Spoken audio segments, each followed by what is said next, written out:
Kia. Whakataka te ho ki te uru, whakataka te ho ki te tonga. Kia mākina kina ki uta, kia mātaratara ki tai. Iha ake ana te ata kura, he tio, he huka, he hauhu, ti hei Māori ora. Thank you.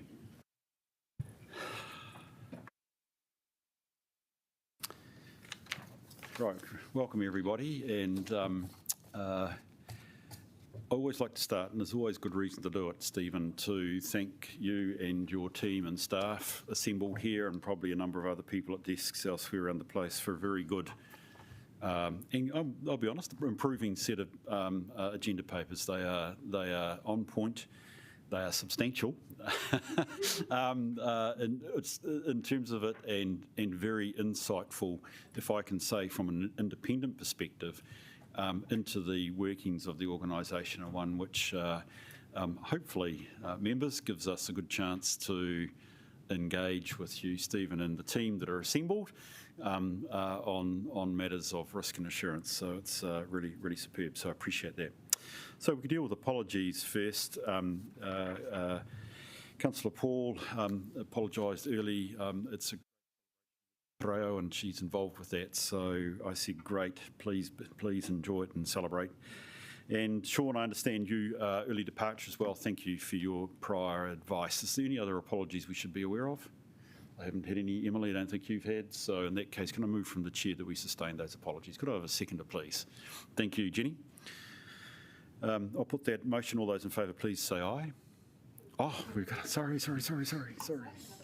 There we go. Have I done a greenie? Where does it go?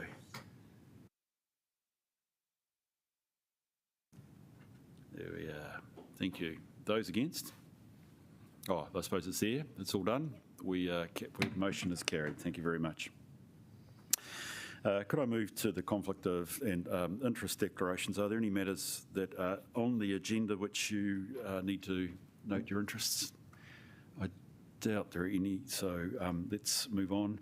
Can we move to the confirmation of the last minutes, please?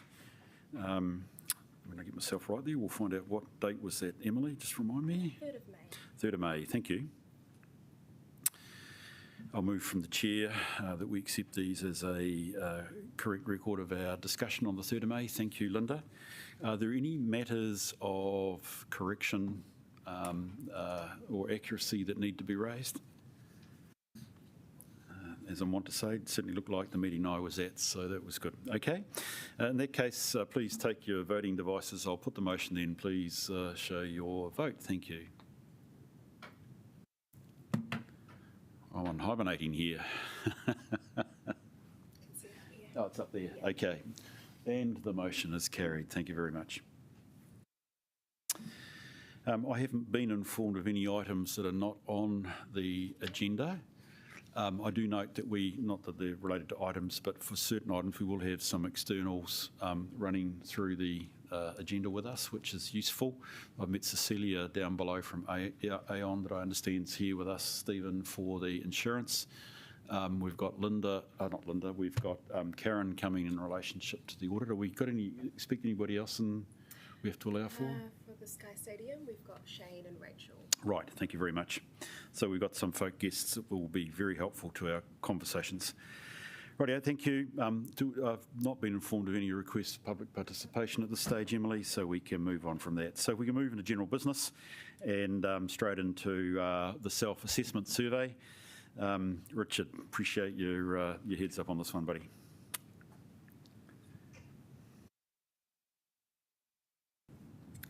Kia ora koutou. Take the paper as read. Just wanted to draw your attention to the next steps for the report. Some of the recommendations that came out from the survey were greater frequency of meetings, possibly up or one extra meeting a year would possibly kill two birds with one stone, because the comments reflected from the elected members were needing to get more connected with the council. We've taken the liberty of actioning one of the recommendations already. You'll see on the agenda, CCO agenda items that haven't previously made it. and possibly training and upskilling the independent members. There's an opportunity coming up with the orientation for new incoming elected members, and inviting the independent members to any council meetings which are debating key strategic risks workshops, so to get closer involvement there. But we will develop a plan, a more formal plan, that will be put forward to the incoming mayor. And it also involves engaging with one respondent you may see on page 15 who's discussed the reporting lines for the subcommittee as well. So that's it. That's feedback. We had really good participation, enough to draw conclusions on the survey, and it's a worthwhile exercise. Yes, look, thank you. It was, and can I say, I think probably as the primary sponsor of this, Richard, thank you that you met my call to arms to do this. It's interesting because actually this is committee meeting week for me. All the council committees tend to be meeting, and the good ones have come, as you have for us here, with an assessment on essentially the year. It's also happens, of course, to be the last in the triennium, so it's been useful, so thank you for that. Members, are there points, questions or observations you'd like to make? I'm going to thank you in advance that you filled in your form, Roy. I presume so. So you don't have to admit to that or not. And actually to staff, because it was to senior members of the organisation as well, which is usually any observations you guys would like to make or questions? No? Nothing? Look. I would say it's more or less as I expected. Yes. And have to agree that having 4 meetings a year isn't enough for me to get the feeling of the council outside. Every 3 months coming and sitting in this chair and listening to stuff and participating in stuff, and then coming back 3 months later, and trying to remember what happened. I think it's quite difficult to do that. Although I recognise that, you don't want to be meetinged out completely. No. It's got to be a compromise. I would have said increasing by 1 meeting is okay. 2 might be better. But I won't be here, so Oh, so you should say 27 and inflict on us an interesting number, Roy. I don't think you guys are working hard enough.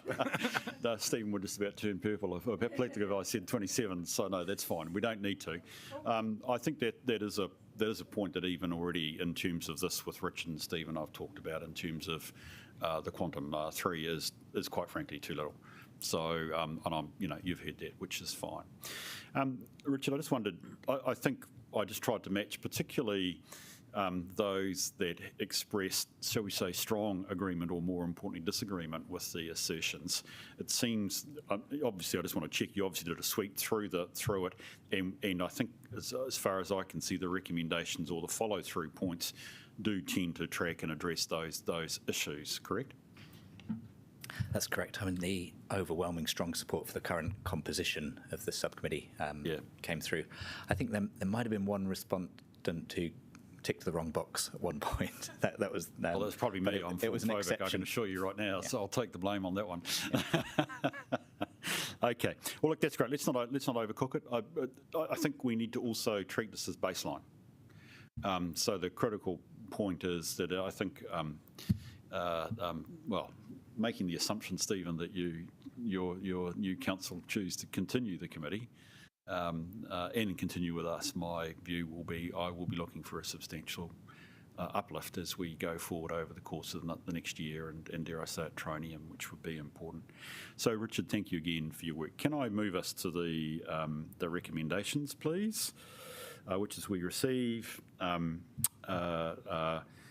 and we agree to the recommendation to the incoming Mayor and Council for strengthening the effectiveness of the Audit and Risk Committee or equivalent, and that we note that officers will develop a program of work to implement the recommendations, which will make a ton of sense to me. I will move that from the chair. You'll seem to thank you, Linda. I appreciate that. Is there any discussion on the motion? There being none, again, I'd ask you to take your devices and vote, please.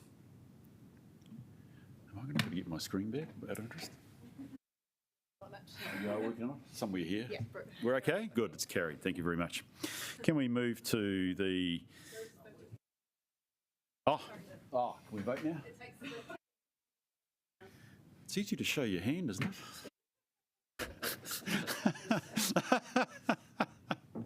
Sorry, I'm getting a bit flippant today, aren't I? I haven't had my coffee. Wait till I've had it. Thank you. Appreciate that, Emily. Can we move to item 2.2 and the great work that's here on internal audit? Richard, you're still there in the hot seat. Great. Thank you, Bruce. It's quite a combined paper with a lot of points, and so I'll just It is, isn't it? some of it. It's a very good paper. Thank you. But I should acknowledge Phyllis Lee, who was the head of the internal audit for the duration of the report, and was very diligent and wrote most of it before she left. So, thank you, Phyllis. First point, the internal controls report is. We've rated as core the internal controls for the council for the year. It's based on judgment against a set of core set expectations for a control system, informed by internal audits conducted during the year. With implementation of audit recommendations, a stronger policy framework across council will be moving towards good. I can't give you a time frame for doing that, but that's the intention. The Holidays Act work, the programme is on track. There are two key parts to it. One is rectification of the calculations going forward, and one is remediation of. I always get this confused. Sorry. Rectification of the remediation of the calculations so that holiday pay is calculated correctly, rectification of the system going forward. The assurance team has provided support. We're as a partner in terms of the build for the RFP and some of the manual workarounds that are in process until the system is properly remediated or rectified. We get it right. Yeah, fair point. We'll get it right, one way or the other. There's a separate report attached on legislative compliance. That's a very robust process that we do internally here. It's self-attestation, and the team follows up with to validate some of the assertions that are made in there. The legislative compliance control environment we've rated as effective. There's work underway to strengthen controls. There are fewer non-compliances this year. I think it's 12 versus 14, and we had a 100% response rate, which really shows there's a connection and a willingness to engage on this one. One of the recommendations that's come out of there, and we presented to the executive team on Monday this week, is a more tailored training environment for legislation for key workers that are involved. I guess it's tier 2s, 3s and 4s in the organisation that really supports their knowledge of implementing acts. You'll probably have questions on the Vulnerable Children Act, and again at ELT they took very seriously the steps that are needed to recertify staff that work with children. The measures are in place for staff on appointment. It's the recertification checks, and I think it was an issue last year, but it's a priority, and ELT recognised that there's a plan in place to correct that. I think that's it. That's me talk through the paper at a very high level. Happy to answer any questions. Thank you. And it certainly was not a paper to rush and to read. So well done to Phyllis, by the way, because it's summarising a lot in a very quick thing. But look, I've got some questions, but members, I'd invite you to, and including Iona and Sean, I think, who are online, to raise questions at this stage for Richard. Right, well, I'm going to hear my say. You're a very hard marker, mate. Oh, sorry, did you? Oh, no, you go first, Jenny. Sorry, I just with fairness, you're out of view for me now, so just yell across the barricade. Thanks, Richard. I guess I just wanted to touch base on the assessment rating and the areas, the kind of two areas where we're still quite low on the assessment rating, which is the information communications of controls and the assurance and monitoring activities. And in particular, so just what is it that we need to do there to lift performance? And I guess one of my questions is around the assurance and monitoring. Is this idea about whether we've got effective review of controls. And it kind of comes back to Roy's always question, which is, does internal audit have enough funding to be doing that? Is that one of the things, like, what do we need to do particularly to lift that area of performance?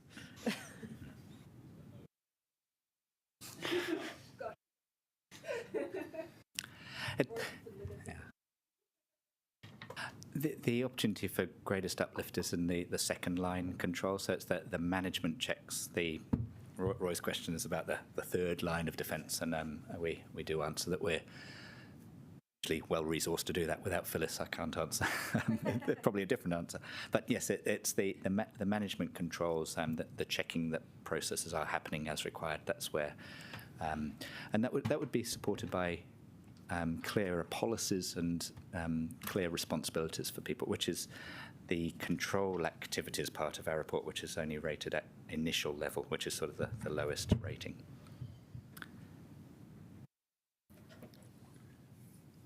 You also asked about the information and communication controls. So there's a lot of work underway there in terms of developing tools to support managers. And we have good process. I think one of the areas that's a big area for improvement is our delegations processes. That's something that we're working on, or having software to support managers so they know what their delegations are. The training that we mentioned coming out of the legislative compliance work will really support managers in that area as well.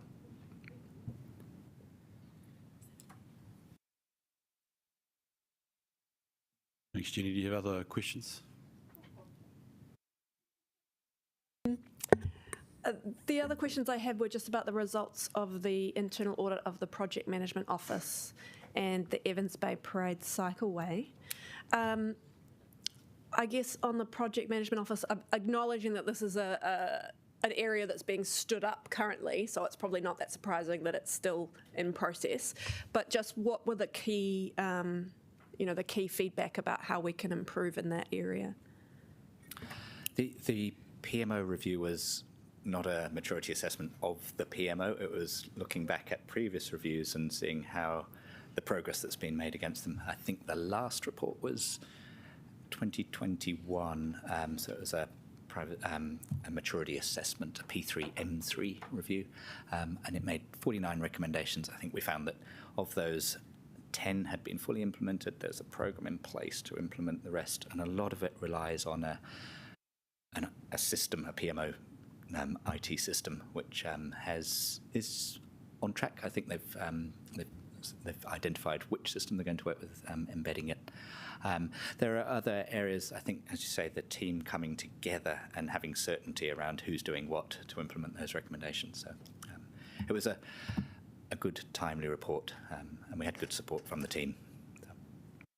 Great. And then I had this question about the Evans Bay Cycleway. Particularly this comment, there was no management plan for escalated complaints to ensure our people were safe from personal confrontation. What have we learned from that, and how are we going to make sure that in other projects like this going forward? Again, we focus on personal confrontation, a lot to do with our frontline service staff or our parking services, but this is a situation where we had contractors out doing construction, where they were then having to deal with personal confrontation. So what have we learned from the review of that program?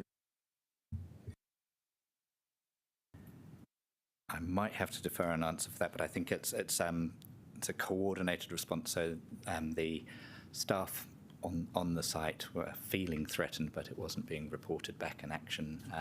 We also had staff here that were receiving not threatening emails, but abusive emails, and it was bringing the two of those together so that we could have a full picture. So we, for the Evans Bay, we've worked through, we've resolved that one and have worked well. And I think the other part of that report was the tying together the contractors, so we had a design contractor and a roading contractor, and making sure that everything was joined up there. So.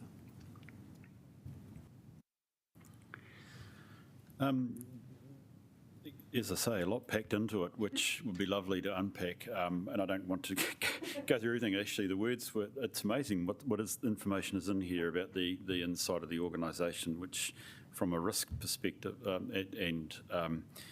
is really valuable. So firstly, probably an observation, Richard, very interested.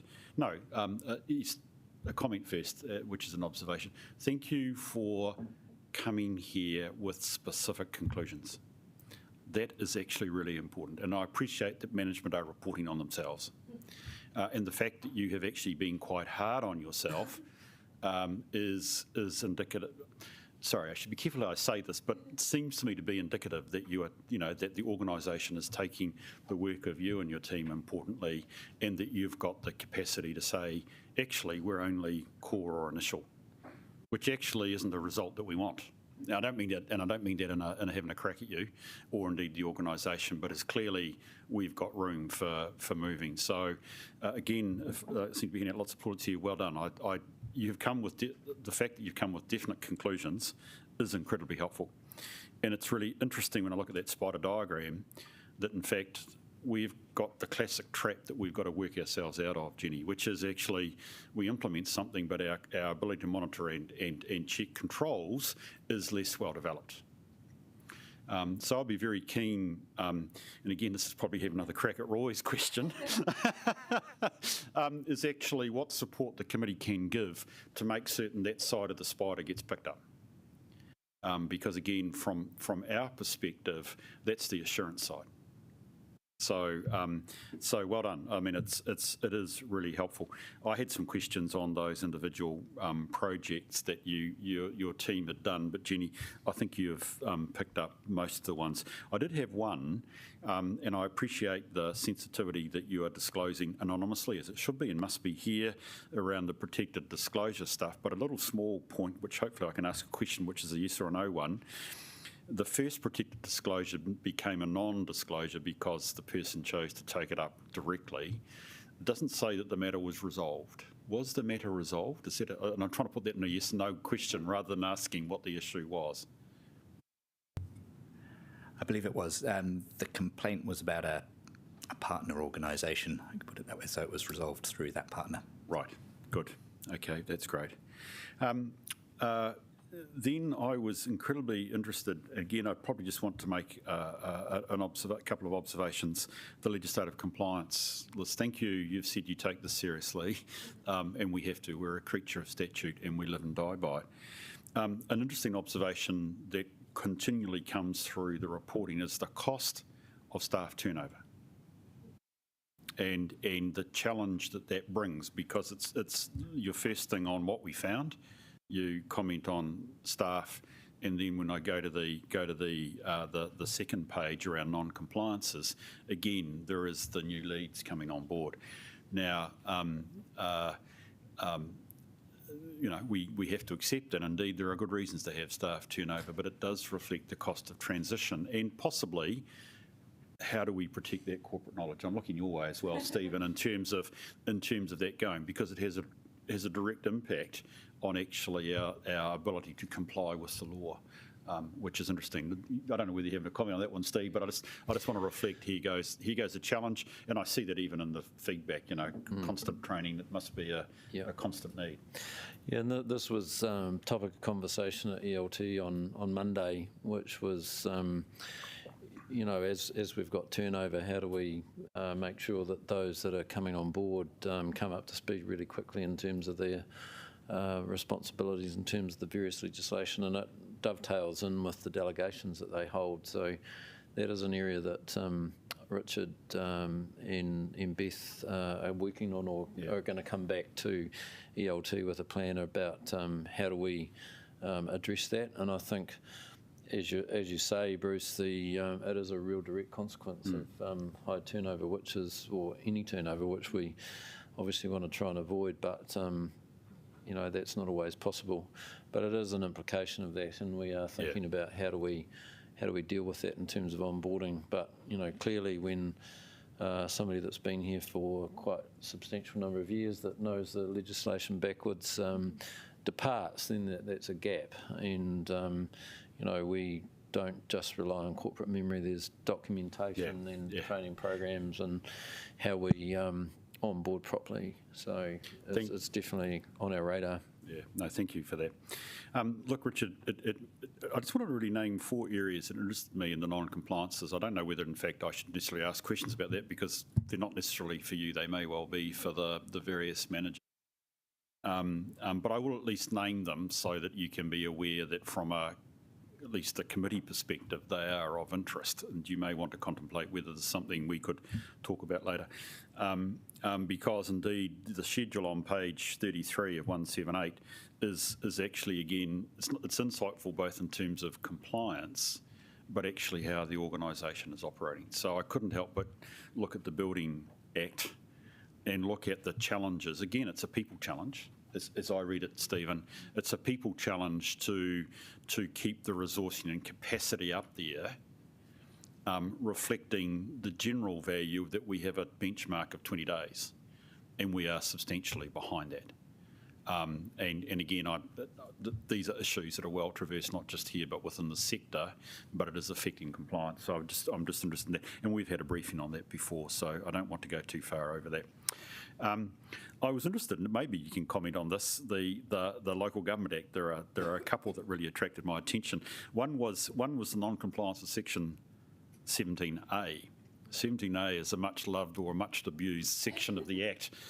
Used properly, it is actually quite an effective, or it should be an effective look into our efficiency and effectiveness of key contracts, the way in which we operate. Perhaps I'm wanting to ask a really broad question. How seriously do we treat Section 17A? I'm not asking you to perjure yourself. I'm just wanting to understand. I just want to understand actually how, this is a non-compliance. How big is this one for us? Because actually, if we use it right, it is a good test. Classic bit of common sense. Why we have to codify it's another story, but it is there anyway. I'm happy to answer that, Bruce. A lot of what we do can be classified as Section 17A in terms of looking at options and, the future direction of service delivery. But my observation would be that probably that needs more focus within the organisation. And Baz is nodding because he and I have had. I saw him down there nodding. Yeah. He and I have had conversations about this, and it is something that's scheduled to come to ELT, which is, what is our approach going to be? Yeah. Other local authorities have worked in. There is a schedule over a period of 6 years where you work through it, and.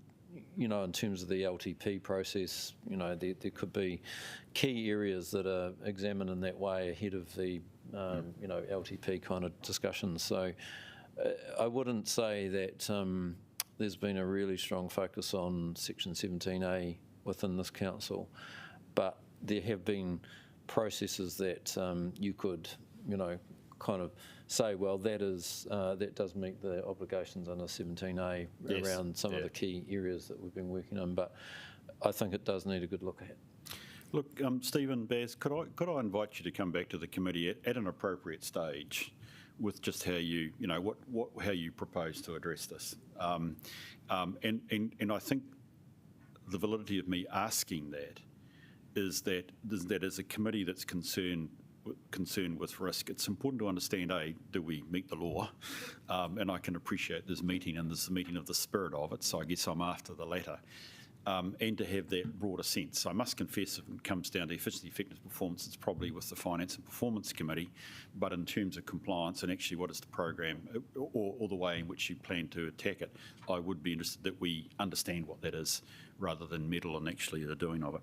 Sorry, the other question I have, which is, again, an expectation on one of our key stakeholders, the Local Government Finance Agency, is that as a committee we are over our Treasury Management policy. So I was interested in the non-compliance around Part 6, Subpart 4 of the Act, which, Linda, you will know well.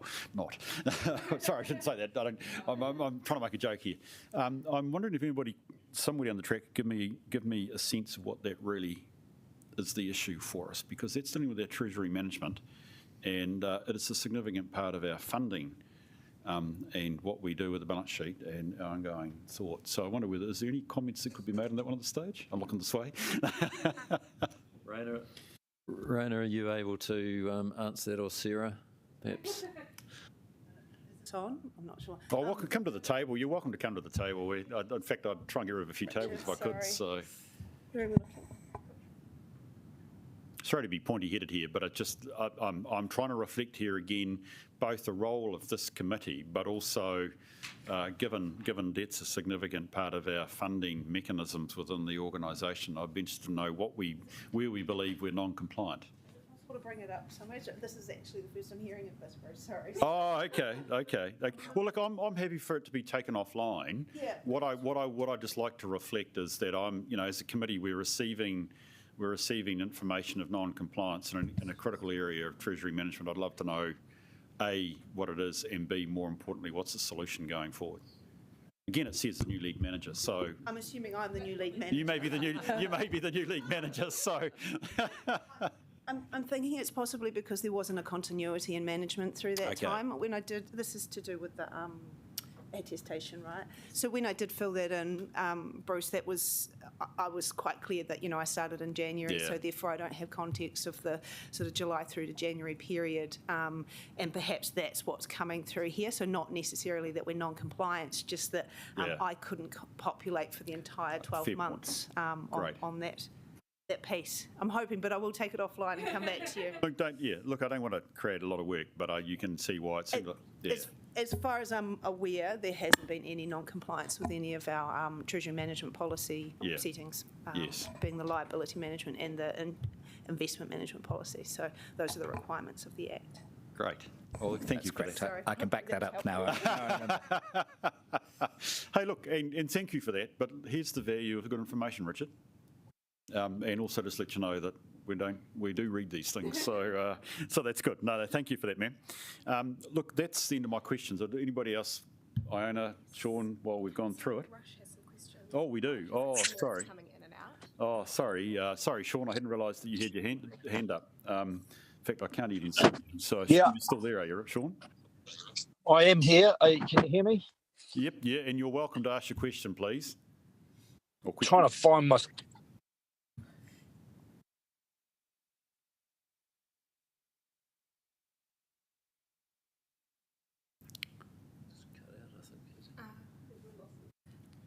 I know there we are. G'day, Sean. How are you? Hello, you there?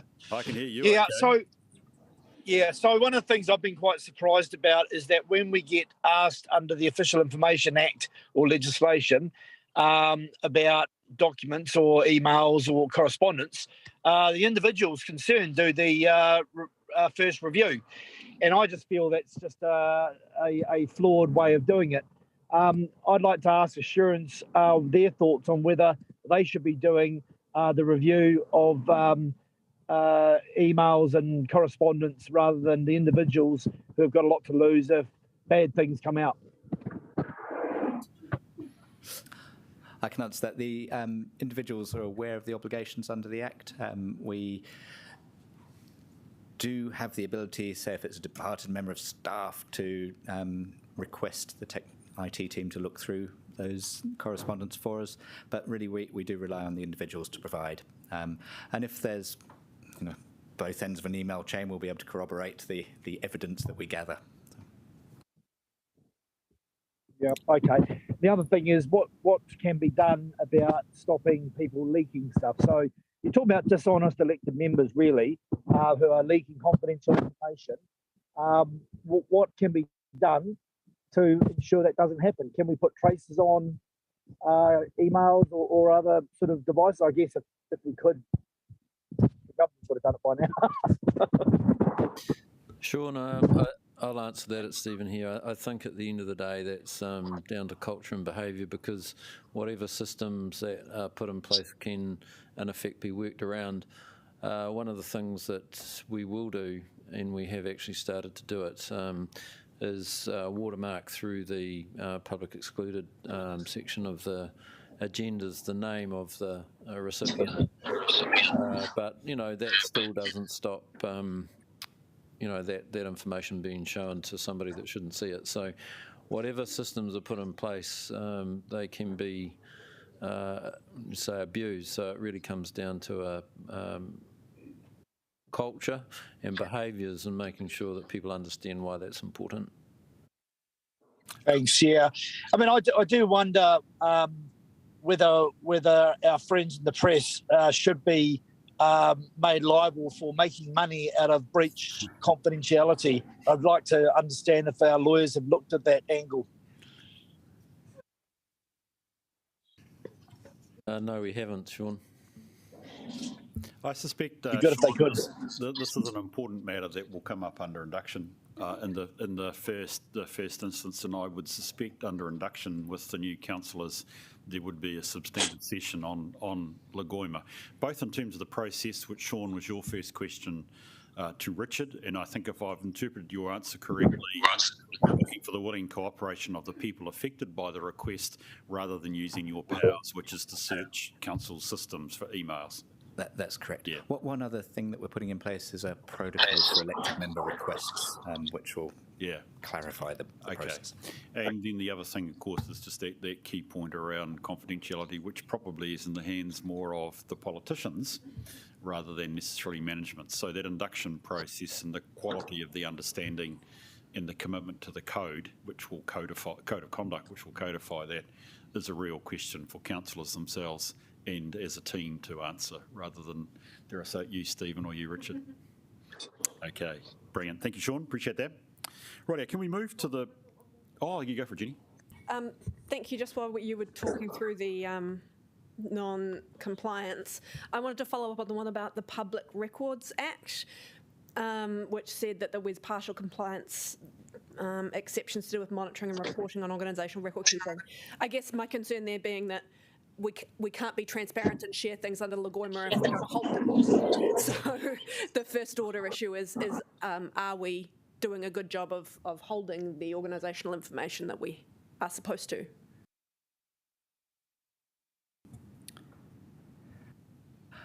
I believe we are. There's partial compliance there, and when we went through the response, we didn't rate it as a high-risk partial compliance. There will be some more detail that I haven't got my fingers on right now behind that, but yes, it's we do have systems where we're moving towards a new information management system we've called InfoShift, that we've moved on to a much more accessible ability to share platform over the last year. So. Brilliant. Thank you for that.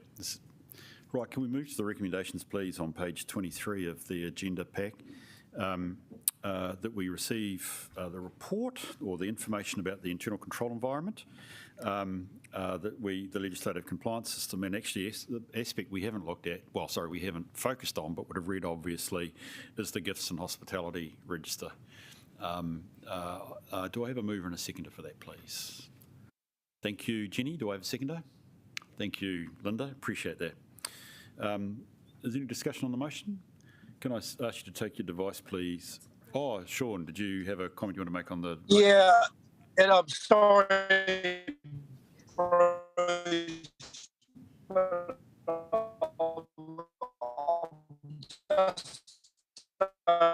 Sean, we're having significant trouble hearing you. In fact, we're not hearing you, Sean. I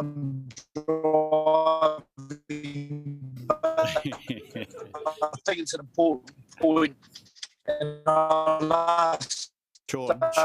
Sean, there's no point. I can't hear you. Condi to maybe help me out if this is the right place, but there is a code of conduct which is totally...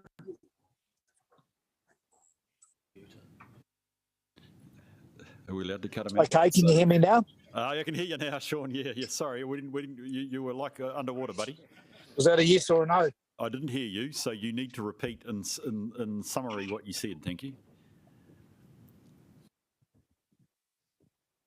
Sean, you still there? Is that anything better? Sort of. Give it a go, mate. Can you hear me now? Yeah, yes, I can. How about now? Yep, I can hear you now. Can you hear me? Yes, I can hear you. You can't hear me. Yeah, there's a different button. I'm not sure if this is the right place, but can you hear me or not? Yes, I can.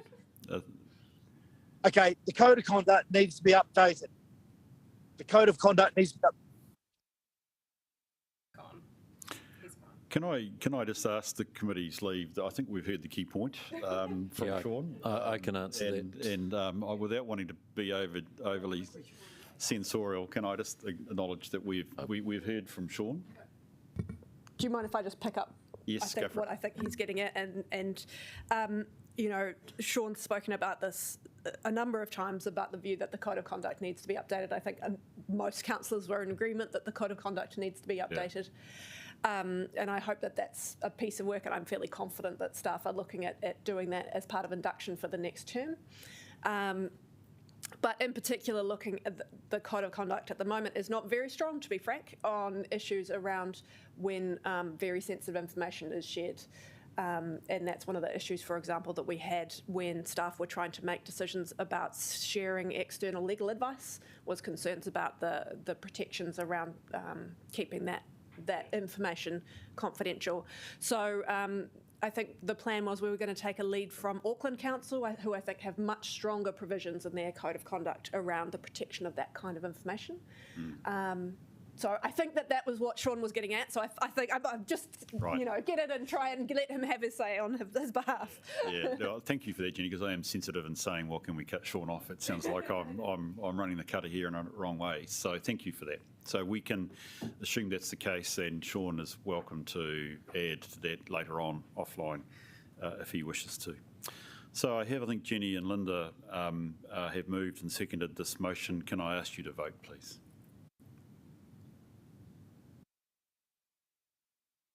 Thank you. I treat it that the motion is carried. Thank you, Iana. So I haven't forgotten that you're there.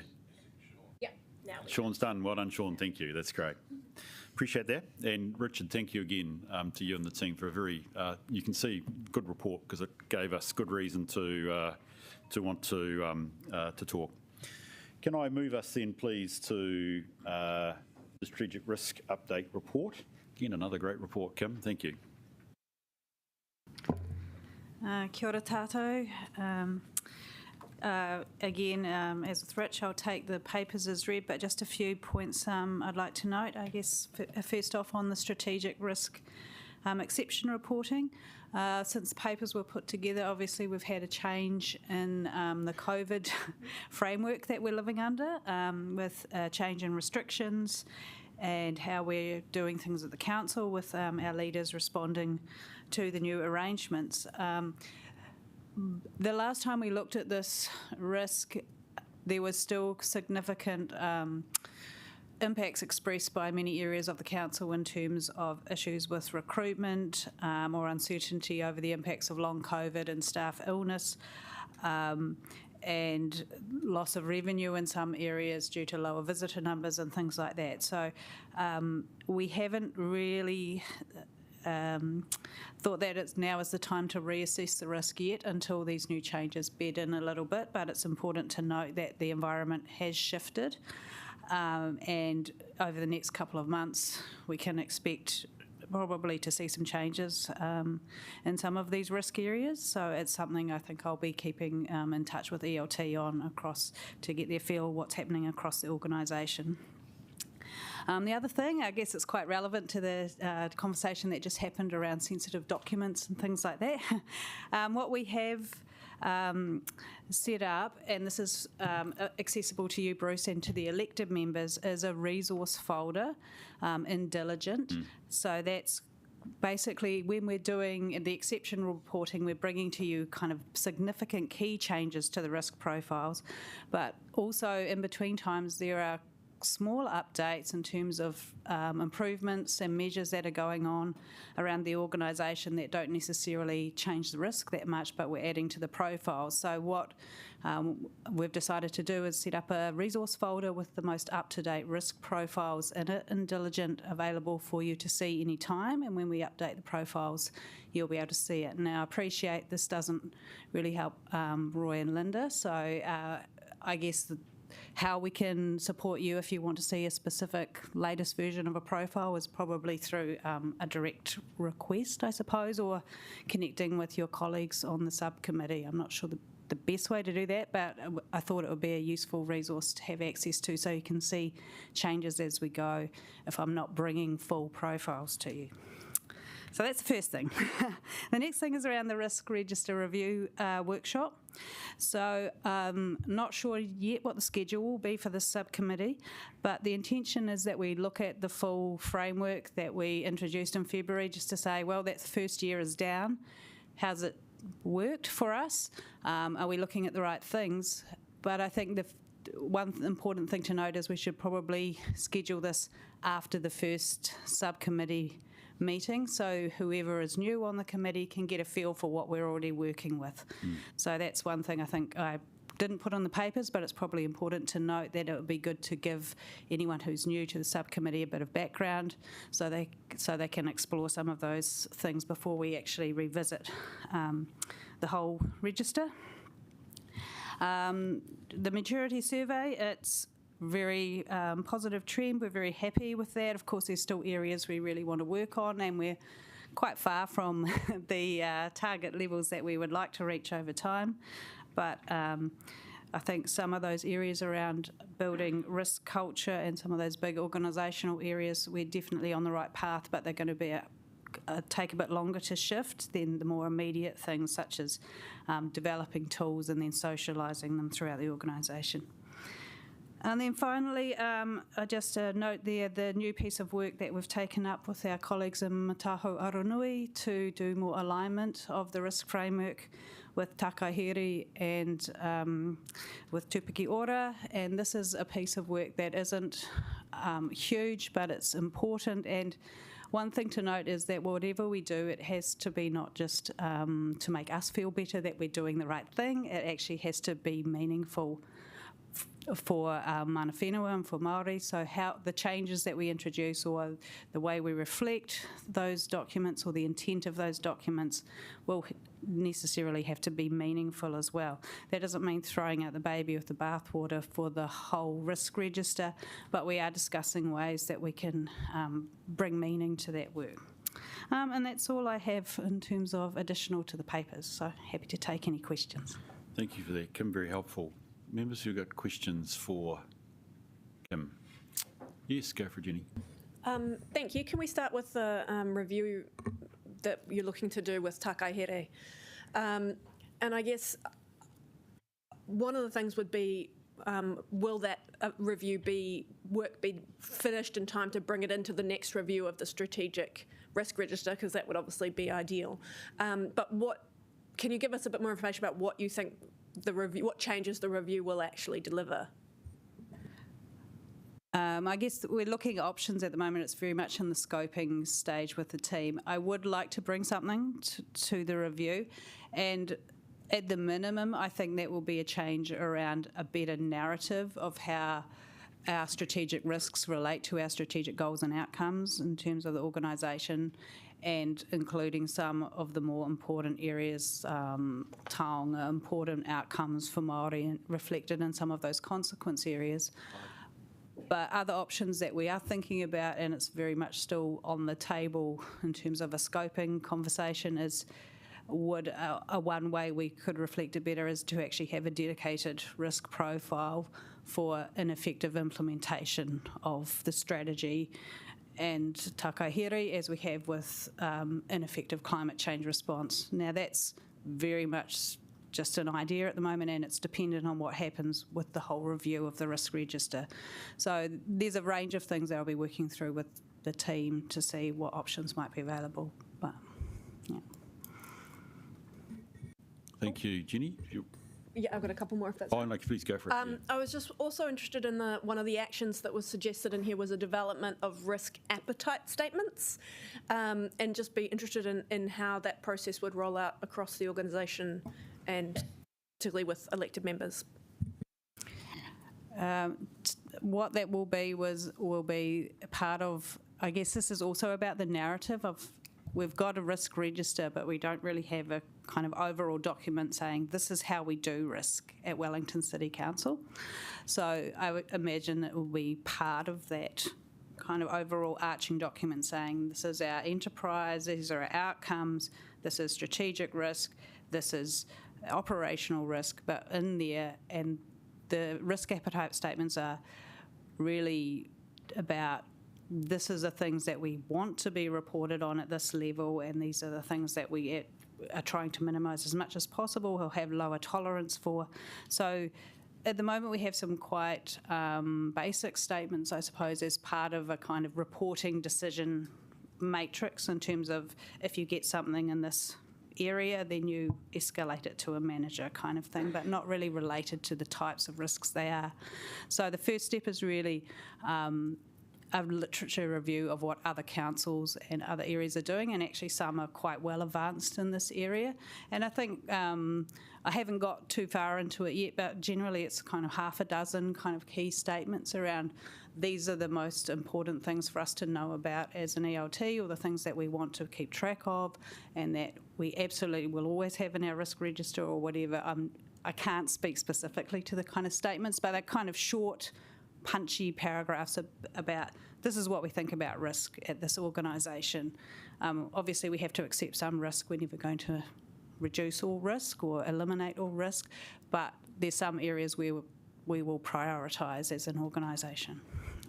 How does that conversation tie into innovation and continuous improvement?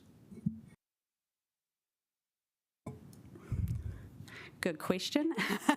Not sure yet, I suppose would be the answer.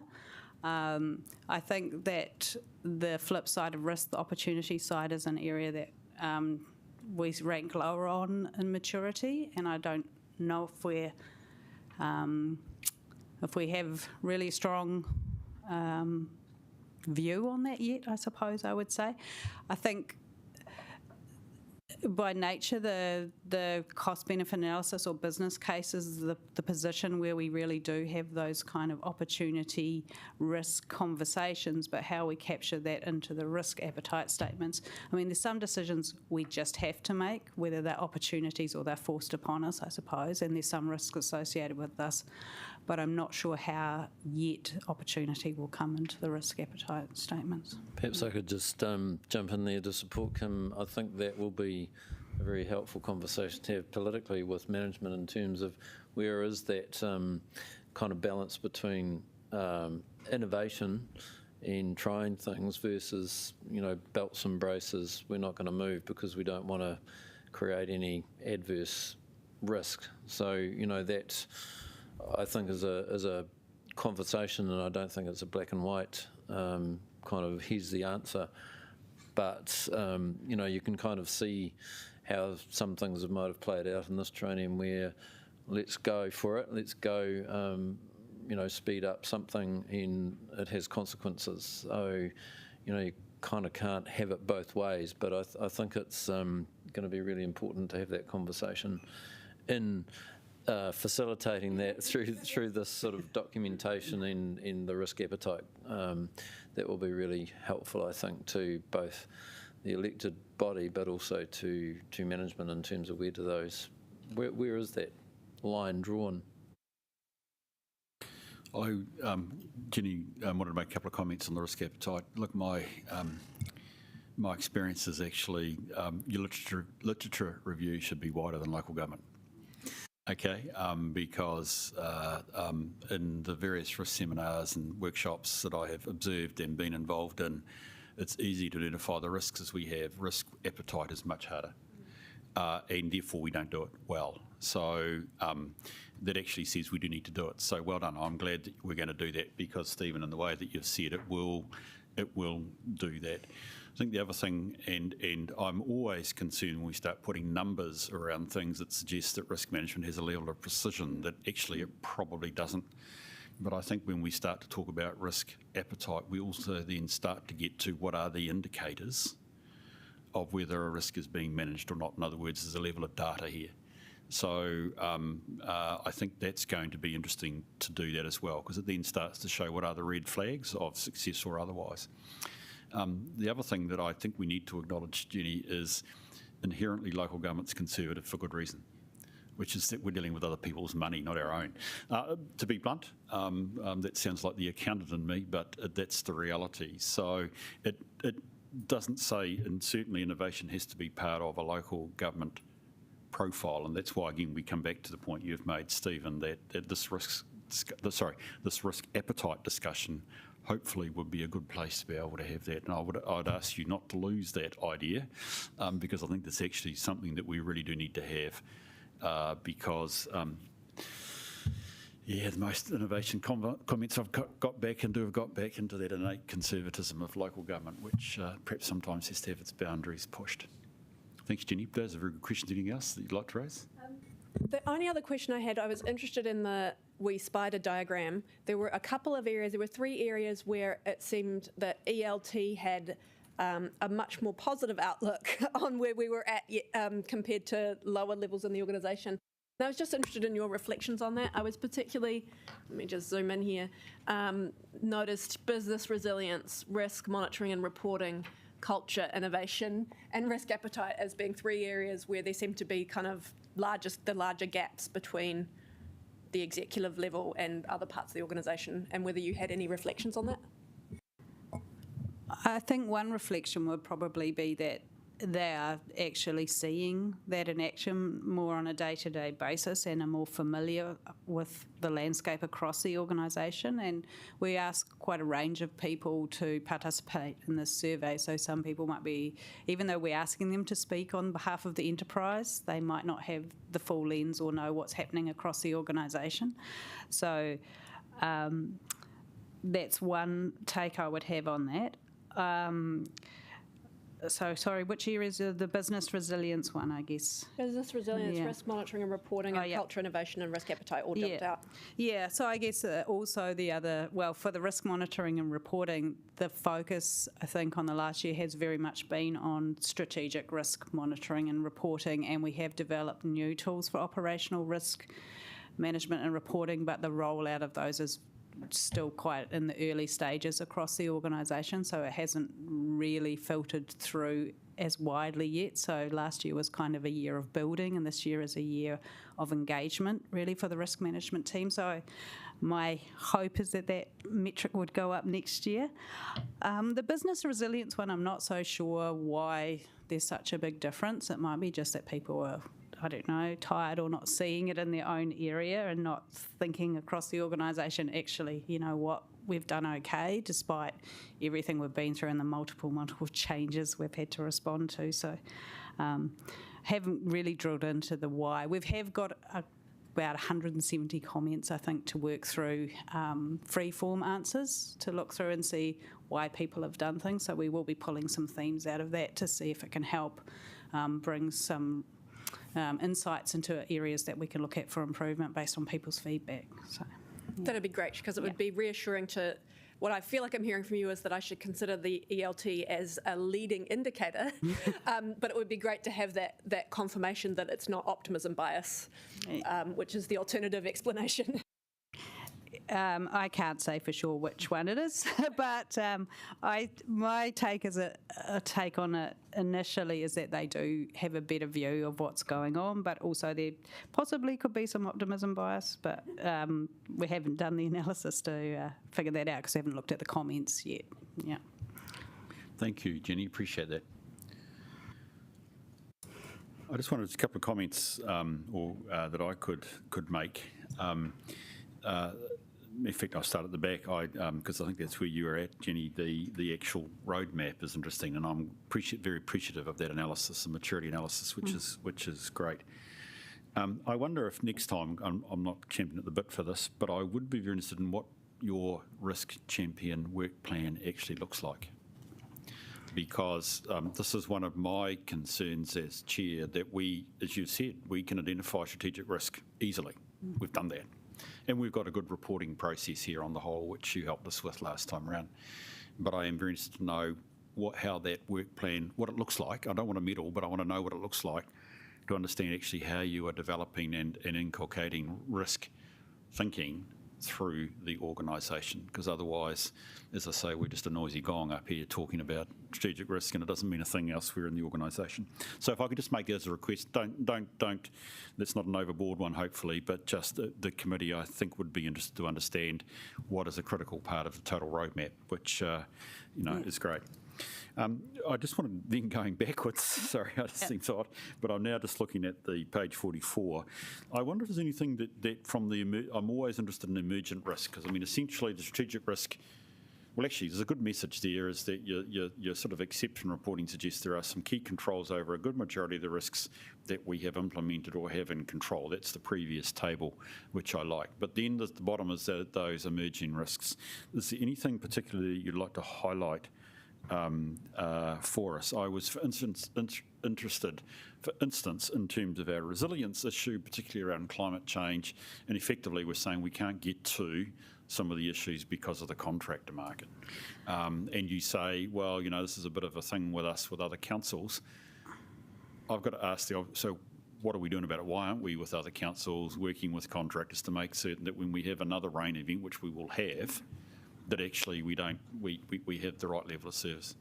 I mean, I think it's probably the first time it's come up on the radar in quite some time. It was very intense period when we were having those landslide incidents over there. So I think that I'm not really sure what the next steps are there in terms of are we preparing for that. I think if we get the really big one, then it almost goes into that civil defence emergency management resource and prioritising and allocation, and that's a little bit more straightforward. But there is a bit of a grey area at the moment about arrangements in place for things that don't meet the threshold for emergencies. And that's really about working with our fellow councillors. Fellow councils. I haven't caught up with people who raised this issue with me since, so it just kind of came up in discussion after that. It was quite a struggle to get to all the landslides, and with a lot of it being contractors, obviously. We're in competition if our neighbours are affected. But when it doesn't meet that threshold, then there isn't really a clear process for who gets priority. So I think, look, I take your point, Kim, and I appreciate that it's come up for the first time. I think from a committee perspective, what interests me is actually how do we get prepared for the next one? How do we make the most out of, your point's very well made, this grey area. So it's not a civil defence emergency, but it's a real impact on our community in terms of the ability to get around how we live our life. So it does say that we actually find some time to devote. So what happens the next time? Yeah, there is some thinking going on at the moment within the organisation around these events that don't meet the emergency threshold and our processes and arrangements. And this is kind of a side part of that, I suppose, in one area. It's kind of one of the logistic response areas, but there is some work going on led by Siobhan's area around how we do things when they don't quite meet that threshold, but it's just really kicking off because it's recognised as a grey area that we. Thank you. Yeah. No, look, that's good, and I also appreciate that the contractor market is the contractor market as it stands at the moment, and that's the other variable on this. What could it be in next year, next winter, or whatever it is? So I appreciate that. So look, then from my perspective, I guess the critical thing is there's a couple of bits of process here around that you're suggesting which become part of the resolution, which is the idea of a February workshop. Can I just test or check my understanding of your paragraph 12 on page 39 of 478, which is saying that essentially ELT should perhaps, or rather this should, the initial phase of the exercise should remain officer only. I think that probably is right. Can you just tell me what you're trying to get at there? What I'm suggesting is because we have a wide range of external threats, which are kind of the big shocks and stresses that come from outside, then we would expect the subcommittee and elected members to be involved in those. But for the internal threats, which are a lot around internal processes and controls and understanding of how we do things at the council, I suppose, that it makes a lot more sense to just do those officer only as we did last year. We did all officer only, and I think it would be nice to bring the elected members in, and it just seemed like a natural way to do that, to have the people who actually understand the problem and know what solutions are possible in the room, I suppose. Yeah. So that was the intention, but of course, everything we assess at the ELT and with the subject matter experts we do bring to this subcommittee for review, feedback, questioning, challenging. So that was the intention. Yeah. To be honest, I was being lazy. I wasn't. If you were to come to me with advice around external threats as well, if ELT had done that, I'd say thank you. Yes, and I will read and create and make comment. It's really what I was. So it was really the completeness of it.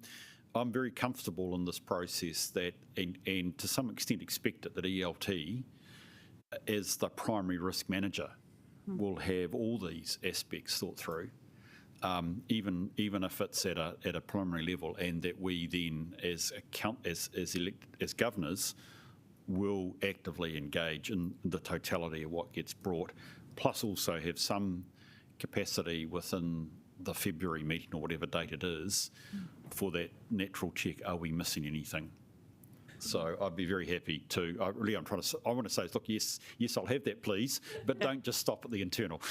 Chair, we take that on board, and I think, a couple of years ago when we kind of did a Greenfields exercise, that kind of didn't really get us very far, but, coming forward with, here's a draft for conversation, incompleteness and a complete assessment.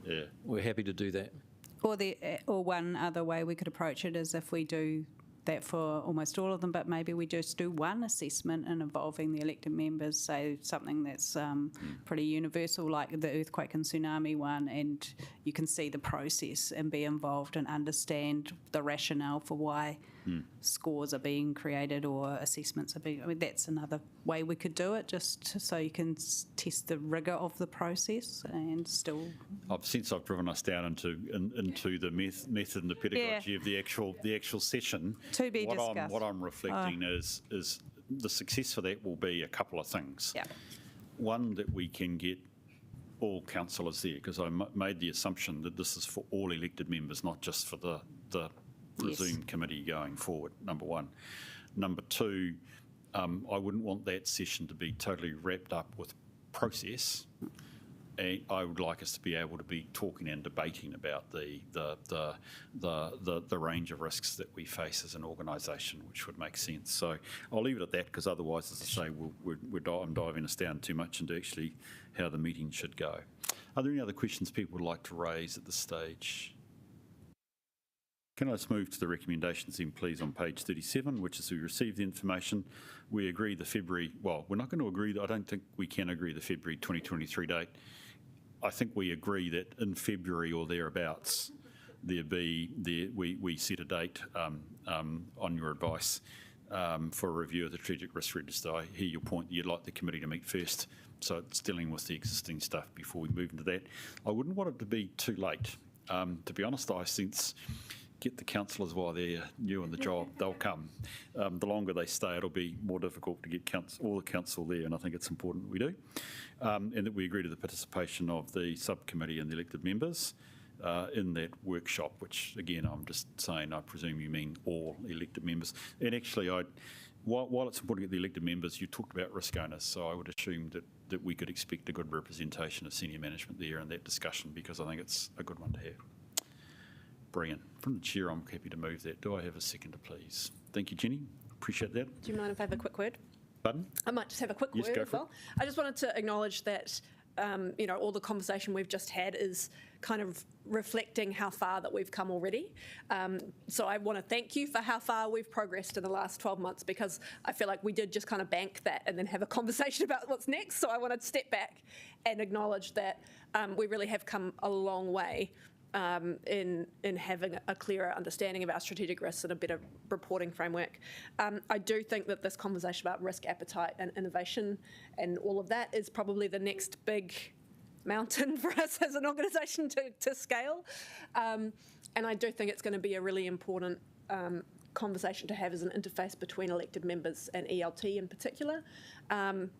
Because, as we all know, politicians have lots of risk appetite when they've got a wonderful new innovative idea, and then when something goes wrong, we have zero risk appetite and want nothing bad to ever happen ever.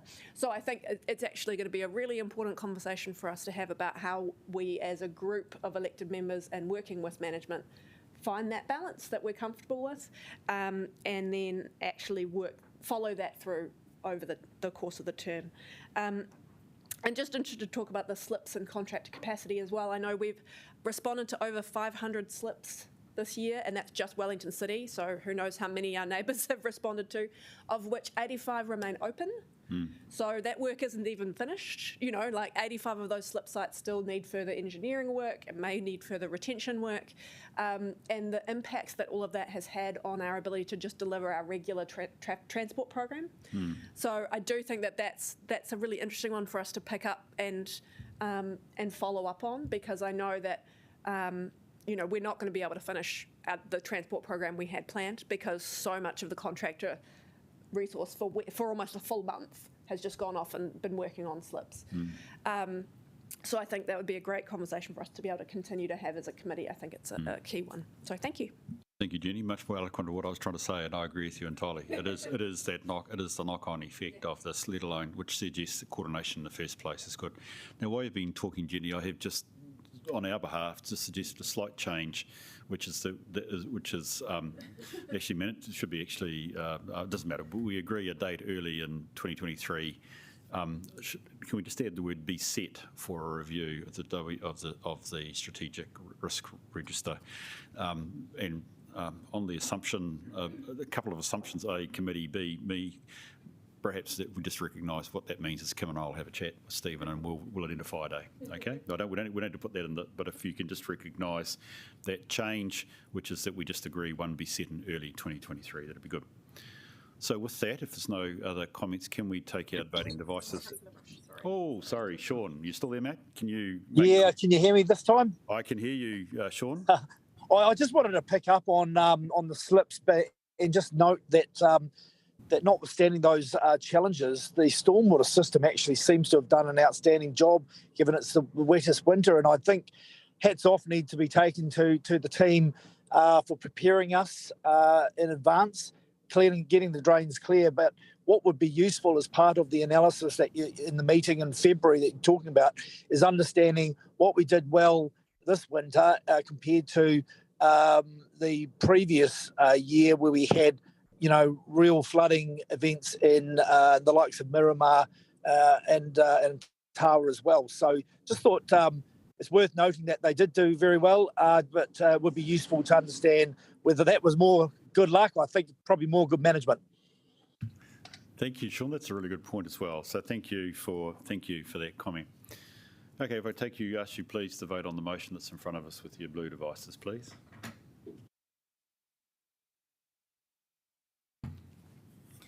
Thank you. I whispered to Emily I was going to take a short break, but I would like to try and deal with the next item before we have that break, please. Blake, what's a Blake? That break, please. Which is the CCO risk item, please. Thank you. Damien, g'day. Sorry, I was having to search the name. Welcome to the meeting. Appreciate meeting you. Jamie. Yep. Oh, Jamie. You said Damien. Oh. Not a problem. Oh, I'll give you a new name. Sorry about that, Jamie. If you like it, you're welcome to have it. I'll take it. Thank you.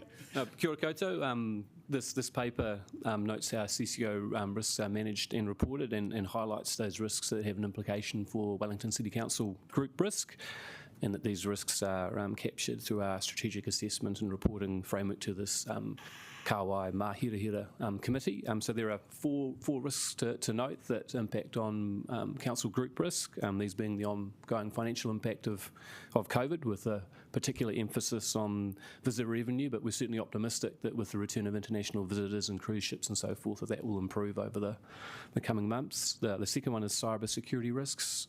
The third is the changing insurance landscape, and that's actually part of the next agenda item for today in terms of the insurance maturity roadmap report.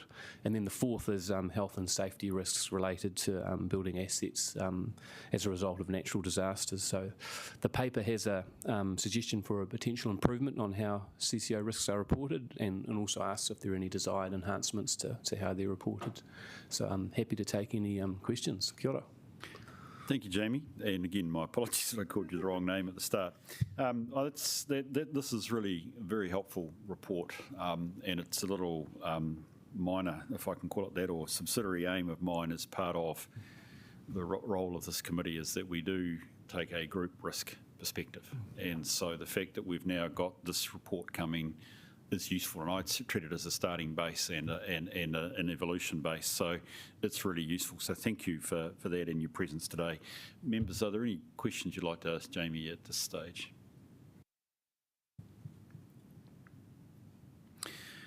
Right. Well, thank you. It's a reasonably straightforward paper, I guess, in that sense. None of those risks are shall we say, novel to us. And it might be, to be honest, as I said, I'm looking for a bit of an evolution here. Maybe there's something that would come through ultimately for us. But this is a really, really helpful start, and I'd like to acknowledge that. So with that, again, good report. Can I move to our voting, or rather, firstly, move to our resolution, please, that we receive the information. We note the implication for council group risk. And in fact, I'm reflecting on that, and again, I feel like I'm being too quick with your paper, Jamie, but reflecting one of your key points, which is that the insurance one also then has an impact on what we're doing in the next paper, and even one in PX, and that actually we note a more fulsome CCO risk information is contained through the other formal documents, and indeed reporting to the Finance and Performance Committee. So thank you. Sure. I'll move that motion. Do I have a seconder, please? Thank you, Linda. Any any debate on the motions? Being none, can you again take your blue device and vote, please? I think I voted. No, I didn't. I was too. If you get a dash. Right. Okay. Thank you. Good. It took me almost a year to My TV remote is always to Sky. I don't have any trouble, so I never have to push buttons. So there we go. Thank you for that. Thank you, Jamie. Appreciate your presence. That's great. Right, folk. I'd like to suggest we take a short break now. I think the next item, if I can correct, yes, is the insurance maturity, for which I think we also have, as an external guest in the form of Cecilia. So can we take a break for effectively 10 minutes, and we're back here at 11 o'clock, please? Thank you.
Moving. Thank you so far for a very good morning, and it's going to continue. I'm confident about that. So, welcome, Cecilia.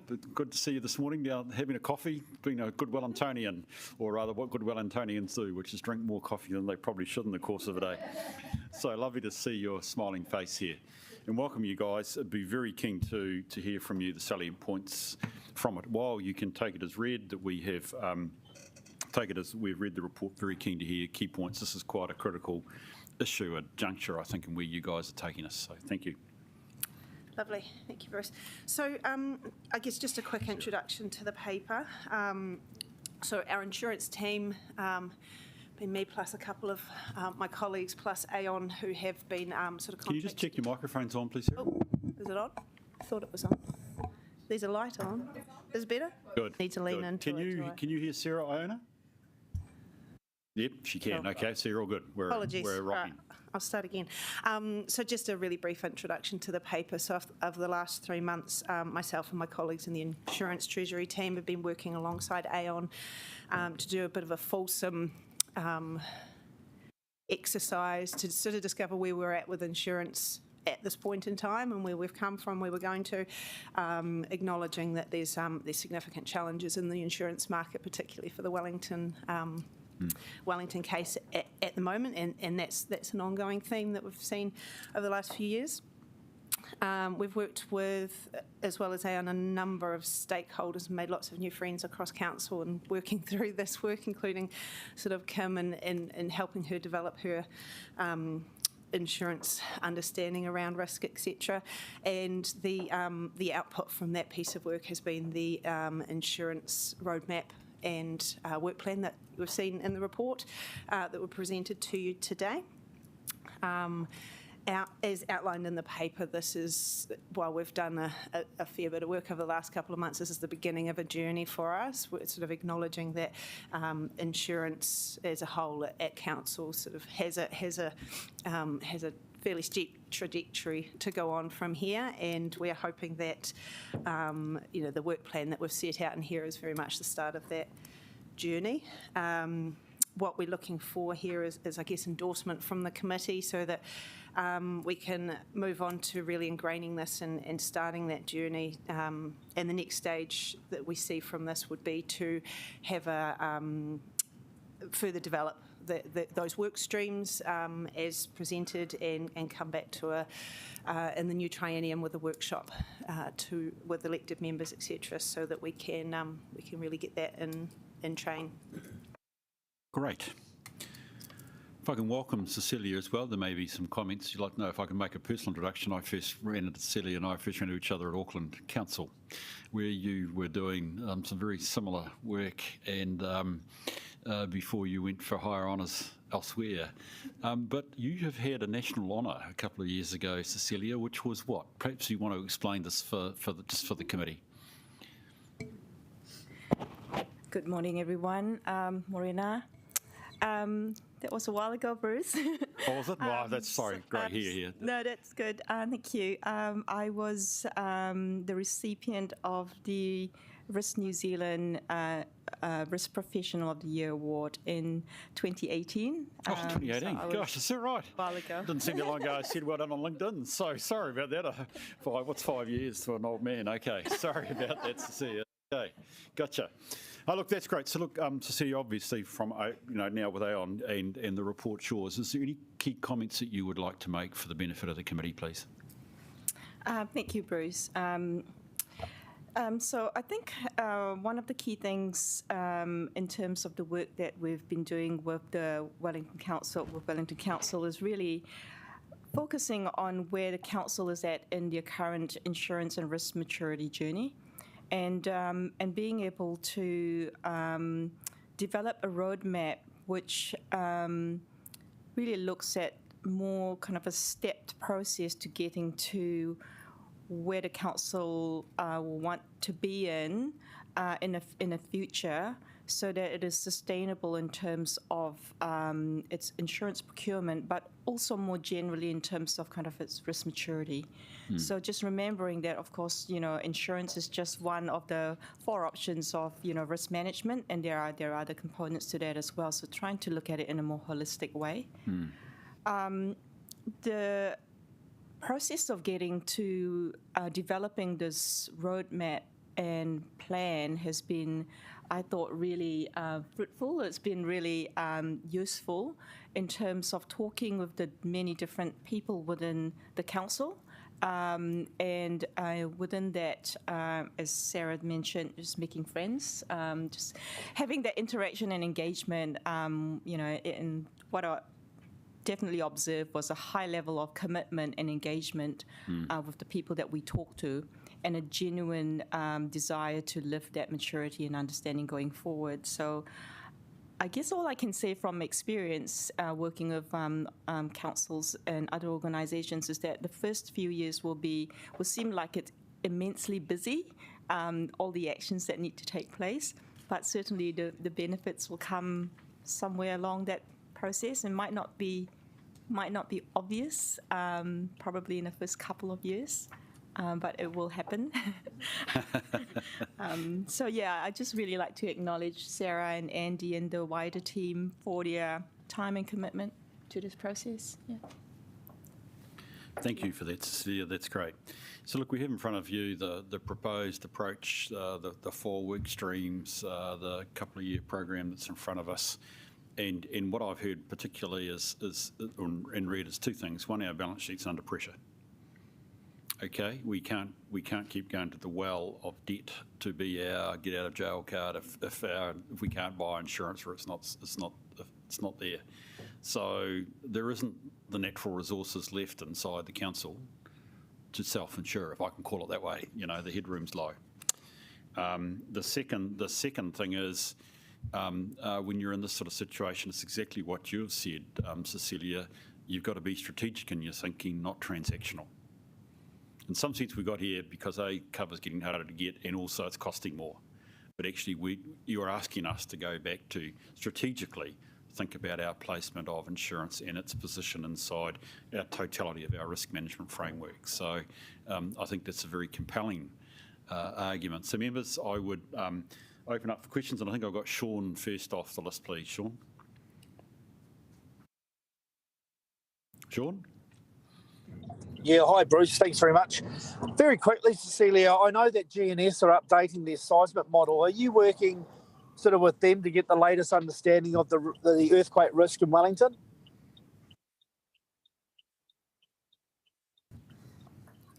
Thank you for the question. I am, my answer to that is I'm not personally, but some of my colleagues are within the Aon risk engineering team. And I know that they've been doing quite a bit of work with a number of organisations, including GNS. Good as gold. Appreciate that. Thank you. Any other questions, please? Yes, Jenny. I've just got a generic question to start with. It's not really on the paper, but this whole issue of not being able to get insurance makes me very uncomfortable as a governor, and I'm sure it makes members of the public very uncomfortable. So I guess, how would you advise us to start having that conversation as a city, given that it's sometimes quite technical? How do we start having this conversation about understanding the role of insurance in risk, and that it's not the only way for us to manage that? Just a real small, easy, totally basic question.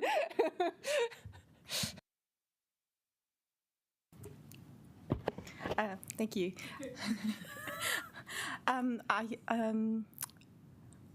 One of the ways that I think might be really helpful is to bring it to sort of in a really practical level. If people understand about their own insurances, maybe just kind of translating it that way. What would you buy? Why wouldn't you buy? What would you retain? Kind of similar examples around maybe, why would you not potentially insure for your car windscreen? Because, it's you may have lots of those and it'd be very expensive to insure that, so you can afford to pay for it when it happens. That kind of similar conversations at that level. So that's just kind of practical. Yep. Sarah, do you want to add anything? I think perhaps just sort of stepping back from this a little bit, that is something that we're quite conscious of through this whole process. And while this report and this piece of work is very much focused on council and our assets and our risks that we are insuring and managing and choosing to insure or not choosing to insure, through this process we have taken more of these sorts of questions around, what about the city, what happens further to that. And so it's something that we're very conscious of, that we can't just look at our own book and work through that, but we have an obligation to the wider city. So I think those sorts of conversations will come out of this piece of work, and we can very much bring that back to the workshop next triennium to sort of go through that and extend this out further to what that looks like. Wellington is a tricky case. And I guess just following up on that, my understanding of how the global insurance market works is that there's kind of a limited amount of insurance available for Wellington as a city as a risk. So to the extent that the council's being more strategic about how we manage our risk and more careful about what insurance cover we purchase, does that mean that there'll be more insurance available for the rest of the city? Like, is that a potential positive outcome of this as well? It's hard to answer, but we're not the only major players in the city, right? We've got central government here as well, who have a large presence in the city. And, one of the sort of side conversations we should be engaging with what they're doing from an insurance perspective. They have a lot deeper pockets than us, obviously, and all of these sorts of conversations are coming into the mix. And I'll leave it up to the insurance experts whether they would provide more cover or not. But sort of signalling these other ways to manage the risk rather than just buying insurance on a transactional basis. It's, resilience and all of those other sorts of conversations that have to come into this to manage the risk before it sort of becomes a risk that needs insuring, if that makes sense. And one of the things that I take it out of the Sarah and Cecilia and I've taken from the paper is the market is sensitive to how we, Wellington City, manage ourselves. I mean, Celia, if I've heard your colleagues say things to me at various other meetings correctly, the more we can demonstrate ourselves as Wellington City that we are capable risk managers, we have the information, we have the data, that's to our benefit for our community, correct? Yeah, and that's I mean, underwriters, etc., love to see us and hear our story. When I first came on board at the beginning of the year, we were doing it virtually, but those trips to London or them coming here to hear our story of the city, and we're not just talking on a asset by asset basis. We are saying these are the things we're doing for the city, and it's received very, very well when we can tell that story. So, Yeah, that's certainly our experience working with a number of other councils as well. Just understanding what some of the other risk management practices that are undertaken within the council. Quite often they do want to understand what's your progression. They don't expect perfection, but they do want to know where you're at. And interestingly, I've been a couple of occasions presenting to the underwriters, and they do have quite a long, they have good memories, and they will remember what you said last time. Is this, how's that project going in terms of some of the work that you're doing to improve the maturity of, say, liability initiatives, etc. And they do want to know how you're faring. So it's a game changer. It's a differentiator in terms of if they have limited capacity in a certain region, you'll want to be able to demonstrate why you and why not someone else. Yeah, no, that's really helpful. If I could, other questions for Sarah or Cecilia? Can I move us to the recommendations on it?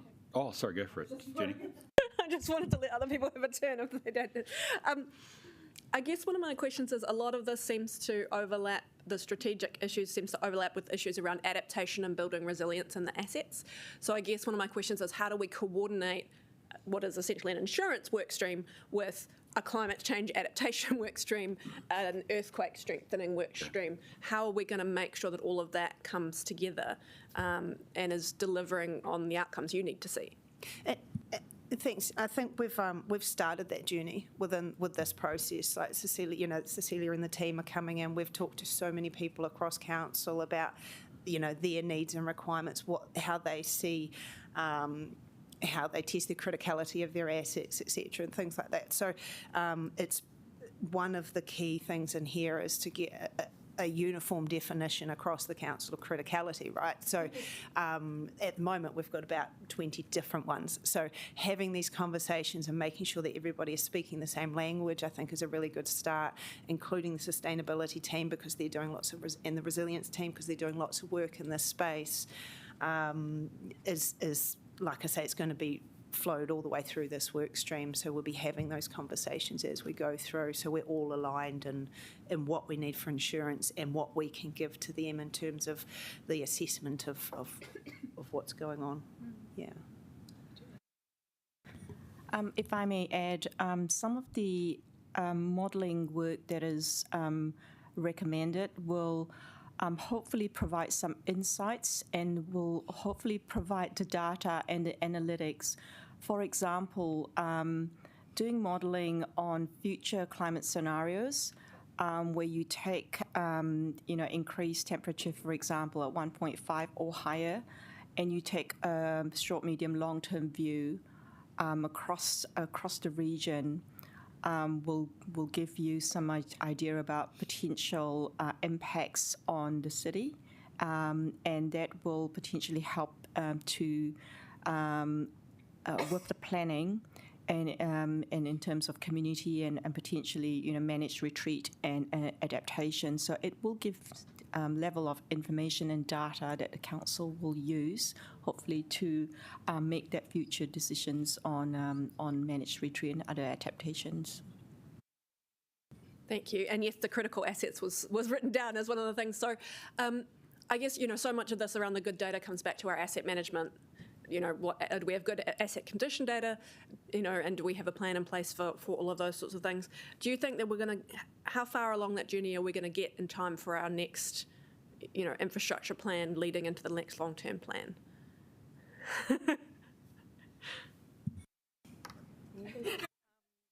Look, I think probably most of those work streams sit in that year one type period. So rather than the immediate, that they sort of sit in the starting of the 2023 to 24 year. So we'll be working alongside, I guess, that the asset collection piece is going to take time. So the asset information piece is going to take time, as is kind of the risk assessment from the seismic threat type piece of work as well. So they're not immediate wins, I guess, if that makes sense, but working on that journey. And then just on that is, the roadmap was said that it was kind of a 3 to 6 year journey. And my question is just, how do we help you go faster? Because it seems pretty important. I've got a resolution to help. Okay, sorry. So if I could just defer that. Yeah, I've got a resolution. I want us to monitor the actual project. Which not even. I mean, we've obviously got a role to play, but actually, this is a critical piece of work which I think we should have our risk lens over, that we actually have got the patronage to see this project through. Yeah. But I would also like to understand, things around resources and whether we actually are going to need to put more resources into this. Absolutely, yeah. And whether there are budget implications to take forward as well. That's why, I mean, it may not be captured in that number 4, sorry, which is a Robertsonism, so it's not well written. But essentially, I'm going to ask Sarah that, and Cecilia, given you're involved, that we receive periodic updates and risk assessments over the life of the roadmap project. I mean by that, I want to know what does the timeline for this roadmap look like? And I'd like to get a report on the risks associated with achievement or not. Because you just said 6 years, and the paper looked a bit odd. I asked you this before, Cecilia, with a coffee in hand, which was, it says 1 to 2 triennium. I presume it meant year 1 to 2 of the next triennium. No, I think we've sort of taken advice from Cecilia and her team on that, given she did go through the similar sort of piece of work at Auckland, right? And so having that learned experience from what that process was like. We've really taken, and that will be the referencing to the 1 to 2 triennium in there. What we've got in the roadmap here is very much this year, next year, and the following year, and it's the start of the journey. Ultimately, I would see on here, dare I say this, like self-insurance funds or all of those sort of big thinking ideas, but they kind of sit slightly out here on this roadmap. And so as we evolve, there'll be another year added onto this. I think that's how we're agreeing that was written. But we've very much taken that advice from what Auckland's experience was and sort of how this journey will evolve. Which Jenny makes my recommendation, whether it's the right words or not, more relevant, because actually this is something corporately we're going to have to keep track of to make certain that we do it right. Yeah. Yes, certainly, Jenny.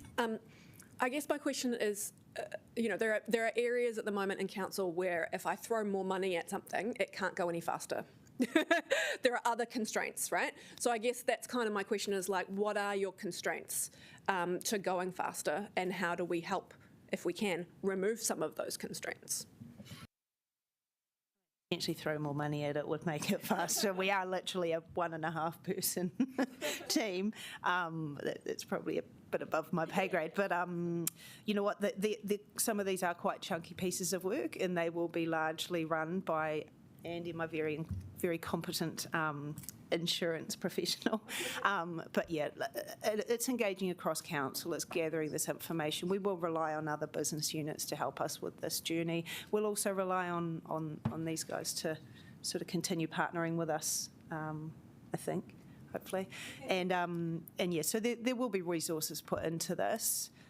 Is there, from your experience, do you think there's some of these can be scaled up or enhanced? Thanks, Stephen. That's very good.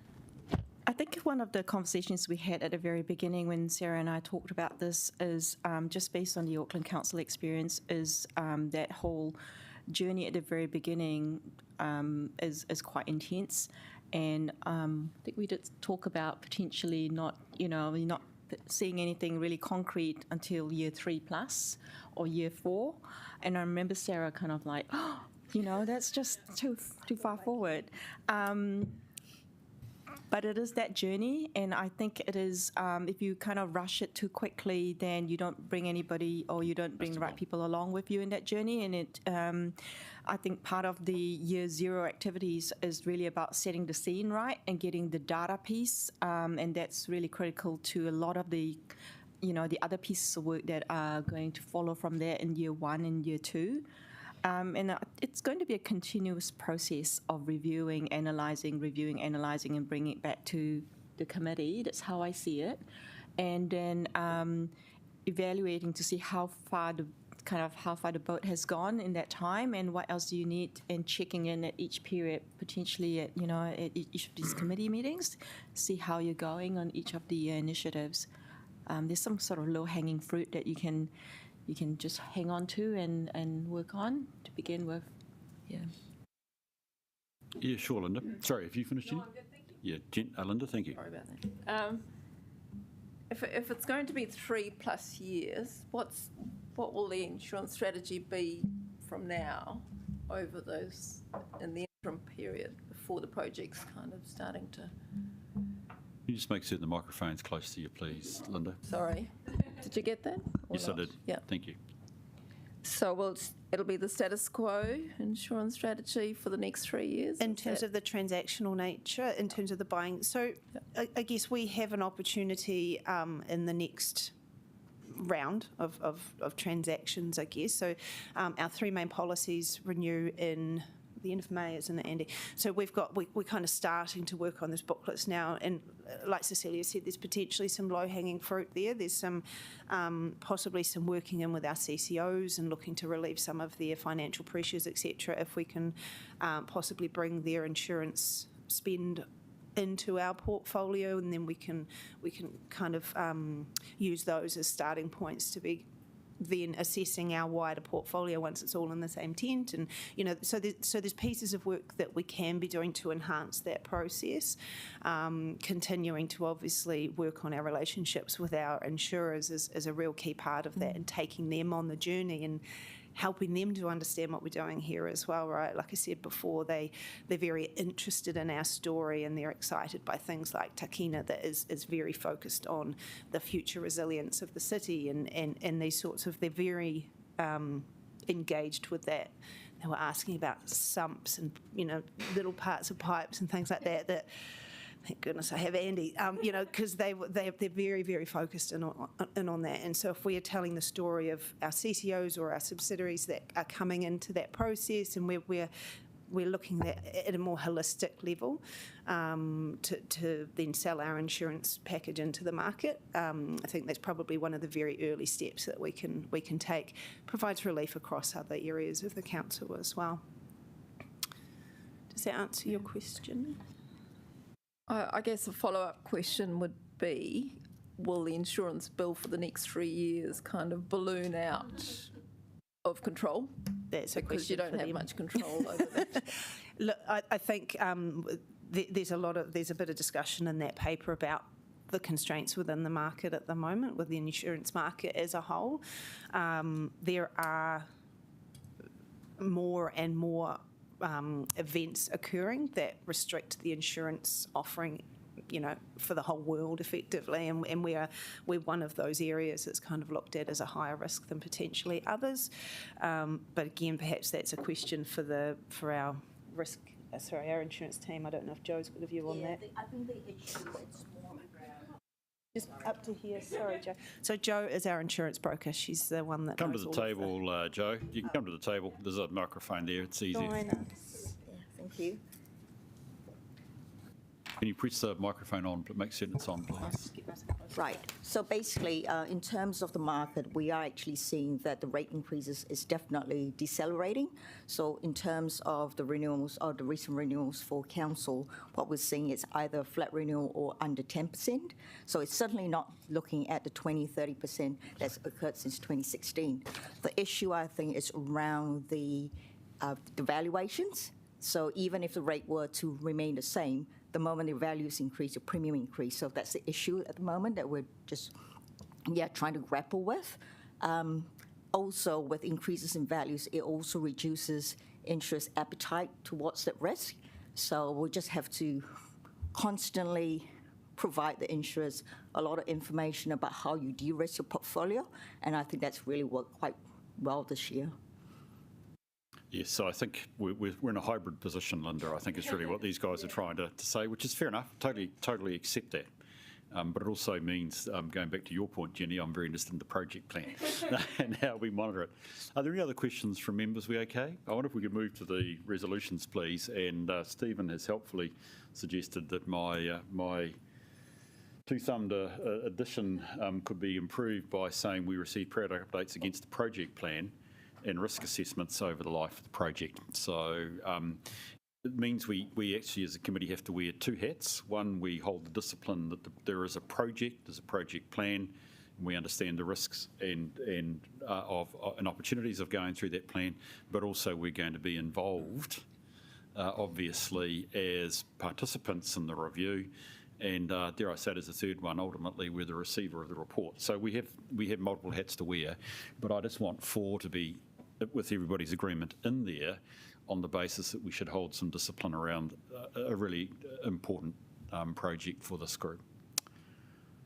Okay, well, look, in that case, I'll move it, given I've put the amendment, well, not the amendment, I've changed it slightly. Do I have a seconder? Thank you, Jenny.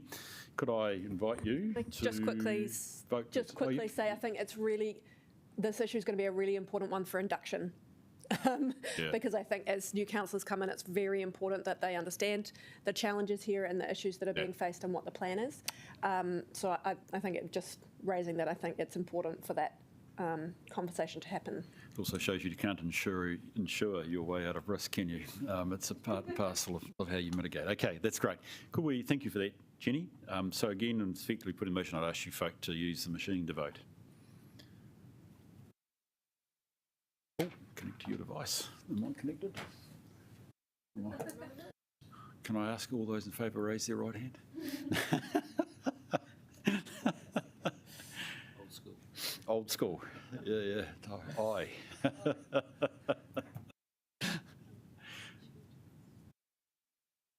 Are we all go, or are we going to be struggling here? We just need a vote from Bruce, and then we will have everyone's vote. Oh, sorry. Well, we just can't display it on the screen. There we go. That's my vote. I didn't know that. Sorry, I was seeing is believing. I think. That's carried. I think a disciple said that once, didn't they? Okay, right. Thank you for that. Appreciate that. Sincerely, you're welcome again, and we look forward to seeing you as the. I guess the years roll on by the looks of it. Can I please move on to the health and safety report, please? TJ online. Oh, TJ online, brilliant. Thank you. Welcome, you guys. In your hands. Thank you.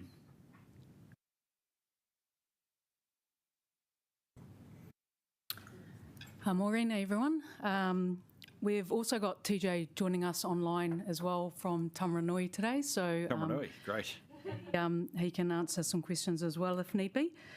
I'll just do a brief intro into the paper. I am really feeling that the team is starting to hit its stride at the moment.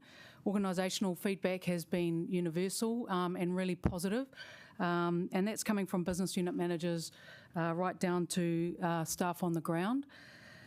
It was a good opportunity to go through the recent ACC audit to understand kind of where we are at and what some continuous improvement opportunities are for us. And that's obviously formed part of the paper today as well.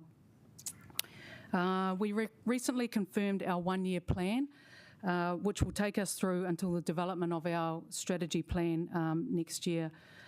We've made some changes to the periodic report, which hopefully you've seen and received, with more improvements to come as the team continues to mature. Happy to take any questions. Thank you. We appreciate that. That's a really helpful report. Can I ask folk for questions? Have they got any? Yes, go Jenny.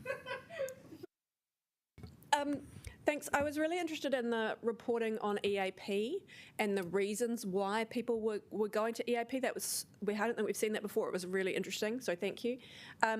And the fact that this year work stress entered our top 3 prime presenting reasons for people going to EAP.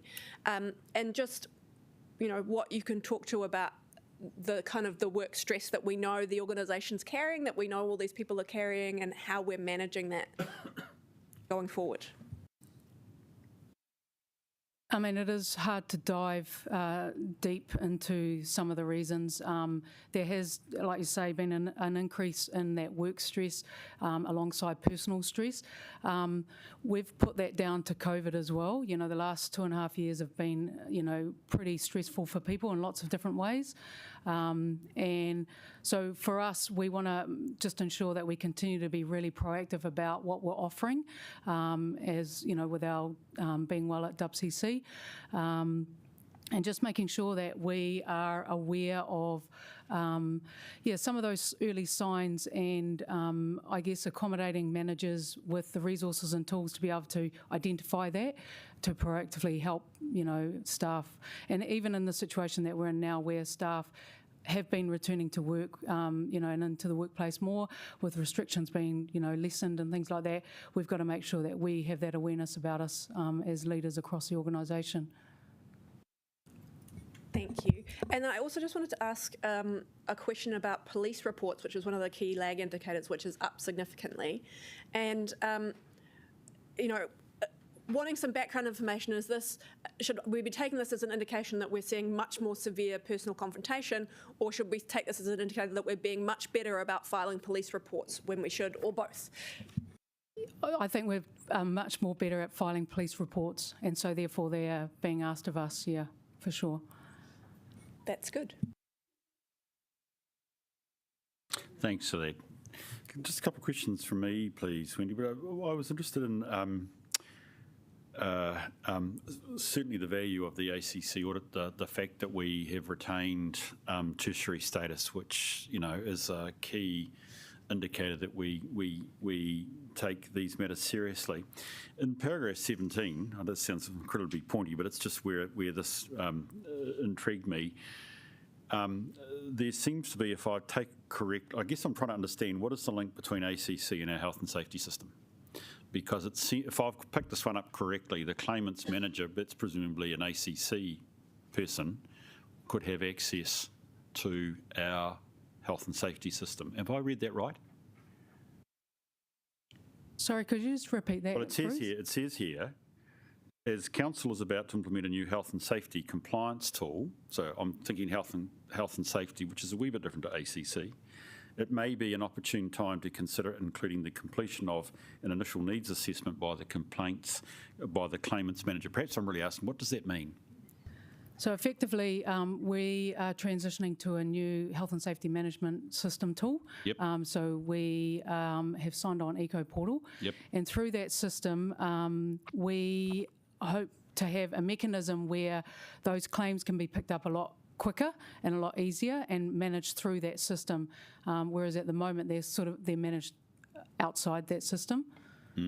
So this is to help ACC and our staff in terms of processing ACC complaints complaints, wrong word, ACC claims yes. rather than this being necessarily part of our health and safety system in terms of our due diligence, our quality of our health and safety system. This is just helping ACC. That's correct. Yeah, okay, good. That's fine, thank you. I need to understand that. Look, I've got a question on Eco Portal which I'll ask outside the meeting, which I think is not appropriate at this stage. Otherwise, for me, that's fine as well. Is there any other final roundup, guys? Questions? Yes, Laurie. And welcome to the meeting, by the way. I don't think I said that formally, so good to have you here. Lovely to be here. Thank you, Bruce.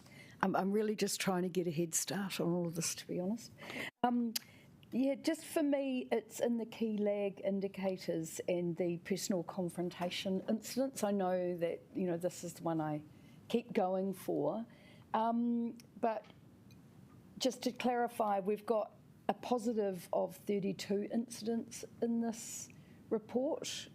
That's what I'm reading over the month, and then a positive of 237 incidences between the years. So, yeah, just what impact is this having on our team? Where is it coming from? Is it social media? Is it on the phones? Is it our parking wardens? Is there further breakdown on that? Yeah, I might actually ask TJ to step in and answer that question in the reporting. Thank you.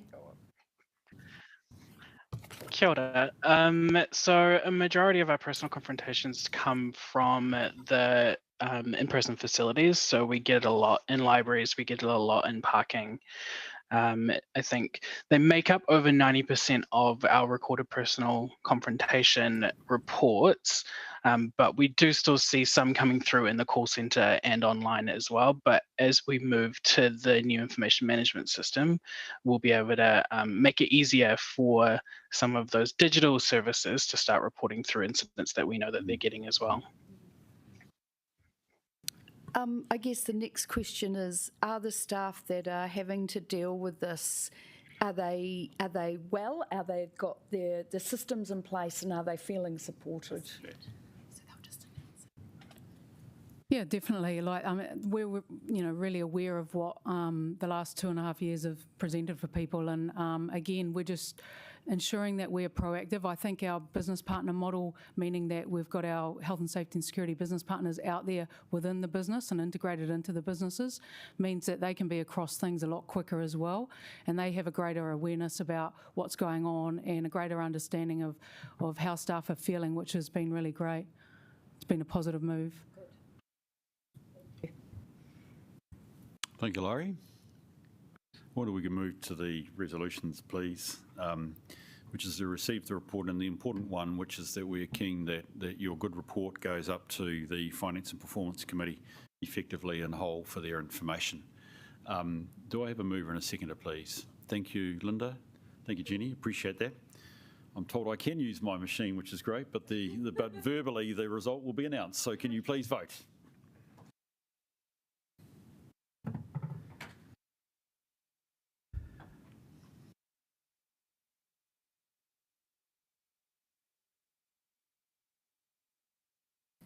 Just waiting on a vote from Roy and from Bruce. You got mine now? That's carried. Thank you. Probably good for the record, but I could say it's a frustrating system if I can just vent a wee bit there, guys. Can we move to the proposed work plan? Richard, welcome back. Thank you. Good to be back. Oh, that's a career-enhancing move, man. Nothing really to say to this paper other than the points that have been raised today about Section 17A and the monitoring progress against the insurance roadmap. I will add those into the work plan. Thank you. Yes, Jenny.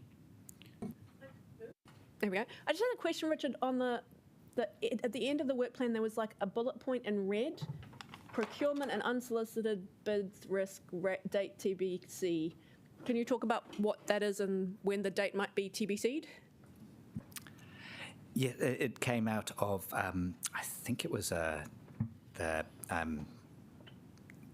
sludge treatment works and the unsolicited bids that came in. I think you received gifts related to it. So it came out of that. We need to set a date and have it as a small agenda item, but it could also be addressed through orientation of incoming councillors as well. I'm not sure if it needs a separate risk workshop. But we discussed it at the time, I think, Bruce. Yeah. I think it is. It is one of those things that actually, as you say, we can make a call whether it's orientation, Jenny, or whether it's. I think actually I'd like to see a small item at committee at some stage, because it's the proactive nature of the market wanting work, and we have to acknowledge that the governor's elected members can be subject to this, so it's worth a quick look at, let alone whatever you will or will not say at induction for new councillors. Yeah, I guess my feedback would be, at the moment, I'm not aware of any guidance in writing, and I think that's a real issue. Yes, Is at the moment, councillors are kind of making their own best judgments, but it would be an area that I think we do need to get some guidance in writing. So what you're really saying is TBC should be reasonably soon. So that councillors actually have something they can refer back to. Whether it needs to go into the code of conduct, where it belongs, I'm not quite sure. Yeah. But at the moment, we don't have anything in writing about what to do when this happens. I'll speak to our procurement manager as well to make sure that we've got some good guidance. I think we need to hold this. I mean, we've lightly this one. It's a good program. It makes a lot of sense to me. But in reality, we're saying, well, actually, assuming we've got a committee next year, we want more meetings. So the topics are right, and at the moment, these meetings are probably right. But actually, we might want to see it slightly reoriented if we're going to have a fourth meeting. So I think if I've kind of right, there's only three. Pardon? Yes, surely, Linda. Just the presentation from infrastructure, is that supposed to be missing, or have we had it for the next 2 years? Oh, yeah. Have you held your ruler across the page? Have you? Well, we did have Siobhan at the last. But I thought we also were going to do it more regularly for infrastructure. Okay, that passed me by, but I can... Might be worthwhile checking the record. So I hear your point, Linda. It's a big topic. Yeah. Oh, that's really good transpotting, if I can say that, because you're right, there's no dot against that. We just check, please. That's right. That'll be great, thank you. Right, can we move to the recommendation that we receive the information? So I'll move that. Do I have a seconder, please?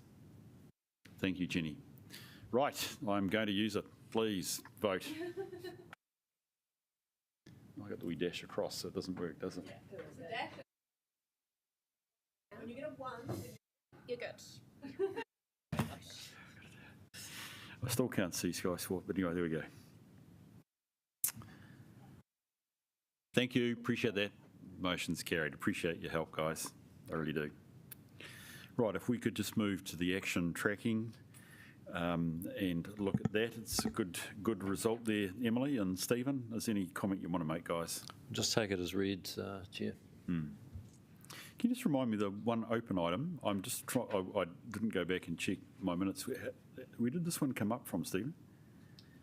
I understand the issue behind it. I just was wondering when we raised this. This went through, was it the last committee round, but some of these have got very long time frame, well, relatively long time frames on them. Yeah. So that's why it's in progress. It'll take some time to work through all those.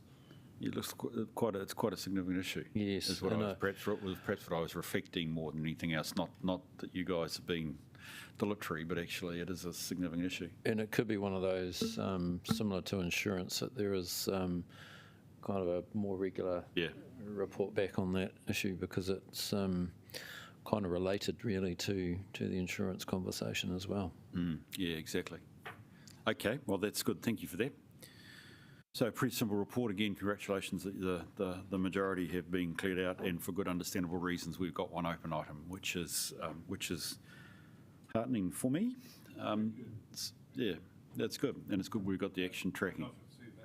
I hope you mean generally rather than here. Generally, thank you. Yes, that's okay. That's good, Roy. Okay, can I, Roy, you might like to move the motion then, if that's the case, that we receive the report. And I'll second it. Thank you very much. That's good. Okay, can we please vote? Oh, I got it that time. Good. And that has passed. Thank you. Appreciate that. Right, we need to move on to item 2.9, which is the annual report. It's proposed to indicate how I propose that we deal with the matter. Look at this great crowd that are coming forward. Well done, guys. We have in effect a sort of two-staged approach to this. Firstly, we have an open agenda item, which is essentially the paper. So we will receive that in public and welcome questions in terms of process, which is really what that paper is all about. Then I propose we let the recommendations lie on the table, and then we will go into public excluded, where we will consider the draft annual report. We're considering that in draft because there's still a lot of water to go under the bridge before it is finalised for obvious reasons. That's when also I'll invite Karen to contribute to the meeting. And then at the end of that, we will go back into public to adopt or to consider the recommendations and adopt it. That's the process. I think that's what I've agreed with, Emily. You'll correct me if I'm wrong. Okay, so that's what I want to do. So dealing with the paper first, presentation questions. Then without dealing with the resolutions, I'll move into public excluded. We'll consider the draft annual report, and then we'll move back into open. Right, who's going to lead us off? Thank you, Bruce. You, man? Great. I'll just kick off and then hand over to Raina to see whether she has any particular comments as well. But just a quick overview. This is the second time the committee has had this document in front of them. And thank you for the feedback that we received previously, and for those councillors who provided feedback as well. That's been very helpful in terms of the second redraft, recognising it's still in a draft and the audit is still to occur in October. So that process is underway. The timetable is in the report. The next step in this is on the 28th, which is the Finance and Performance Committee meeting there, and obviously there's some recommendations in the paper there, which I won't go through in detail at this stage. I'll take as read. We've made quite a few changes based on the feedback you've provided there, and in the appendices there's a change log there. We do have actually a copy of that change log, so, should you need it. We did contemplate actually highlighting the change sections, but we changed quite a lot, so it got a bit overwhelming, so just visually overwhelming, so we decided to go easy on you for that. I will take the rest of the paper overall is read. And Raina, do you have any particular comments? Kia ora tātou. So just to follow on from Lloyd, thank you for the feedback on the workshop. We also did make some changes throughout the document. Yes, but happy to take any questions. Just to say, we have Joy here today, and any feedback that we provided today we'll record as well and take through as well as we go through the process. Great. We had a long day with this. It was last time around, Joy, so you're back for more punishment. That's good. Okay, can I just invite members to raise any questions around the process? I just think what I'd like to ask, if I could lead off the questioning, is there, and I'm looking here at the table, and it might be even, Karen, you have a comment to make here. Is there any risk associated with this timetable? Given we're a risk committee and we're also being disciplined in a project management sense, is there any risk to this timetable? I guess the risk comment I make in that is that we're in a slightly unusual process because of the election period. Yep. We've been very transparent around that in terms of why the changes procedurally have had to be made, and sitting on that. So from a overall perspective, we don't see any significant risk arising out. The only caveat I'd say that is that if there's anything that comes out of audit, of course, and I'll leave that for Karen to talk about. Yeah. Karen, at this stage, from your perspective, resourcing and what have you is lined up, so these dates are ones that we can hold to? Great. Yes, Chair. We've got everything lined up. That's music to my ears, Karen. Okay. Yeah, okay, that's good. Thank you for that.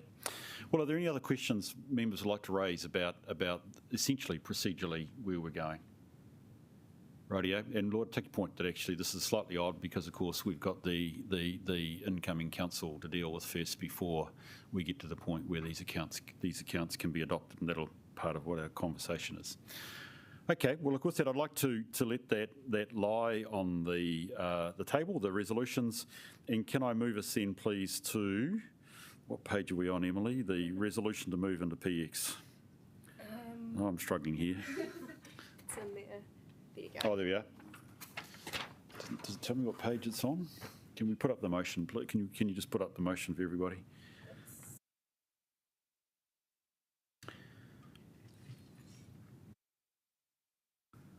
Thank you. So there we go. The essentially, and of course, what's important is to consider the attachments to 2.9, but then I think we're going to come back out. Is that right? At that point, the other part is we obviously agree, Karen, stay more than welcome to stay.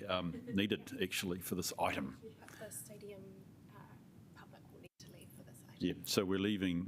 Oh, we're leaving that. Sorry, the Shane and Yep. Catherine and Rachel from the stadium will just need to exit for the Oh, okay, rightio. Yes. Yeah, okay. And they can come back. Rightio. Okay, so we've got a couple that need to leave. Please, you know who you are. First. Sorry about that. Makes you feel like. Thanks for keeping us safe, Emily. That's really important. Rightio. I'll put the motion then that we move into public excluded for the reasons that Emily's got up online there and that Karen stays. Thank you, Jenny. Right, we need to make this voting work. Thank you, please.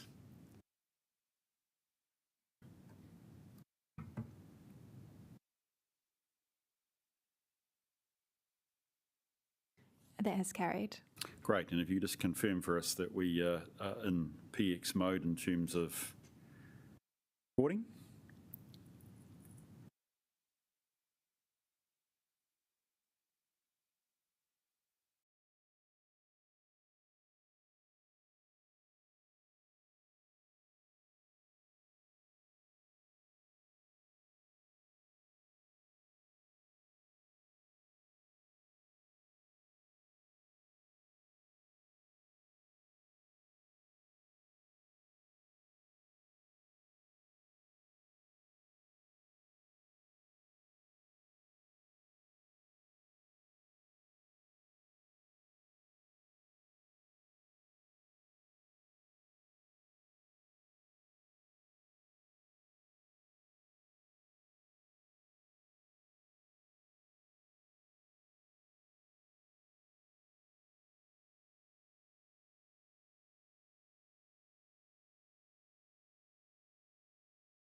public.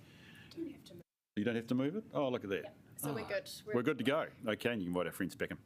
So look, can I now deal with the recommendations as they stand, which is substantial, which is well, in fact, I'm not going to sit there and read them out, but I do think we should probably just look at number 5, which is, if anything, the action, which is we approve the accounting policies, we approve the financial statements and statements of service provision, and we know that they're subject to a whole bunch of other issues. We approve the draft annual report.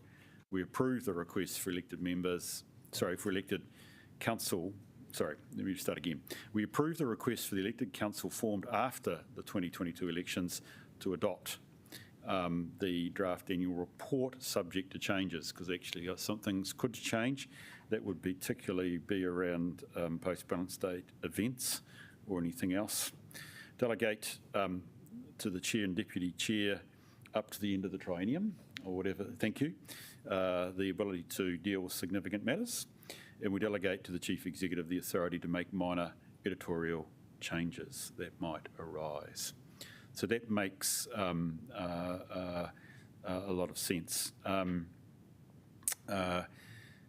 And I think that is good. Is there anything, before we put the motion, is there any other comment people would like to make on a motion, which we are doing a wee bit on the fly, given we've added a wee bit in? People are comfortable? Great, okay. So you're going to remove it, are you, Roy? I'll move it from the chair. Do I have a seconder, please? Yep. Thank you, Linda. I appreciate that. Is there any comment on the motion? There being none, we're going to go to this little blue machine, please, because I'd be keen for a vote.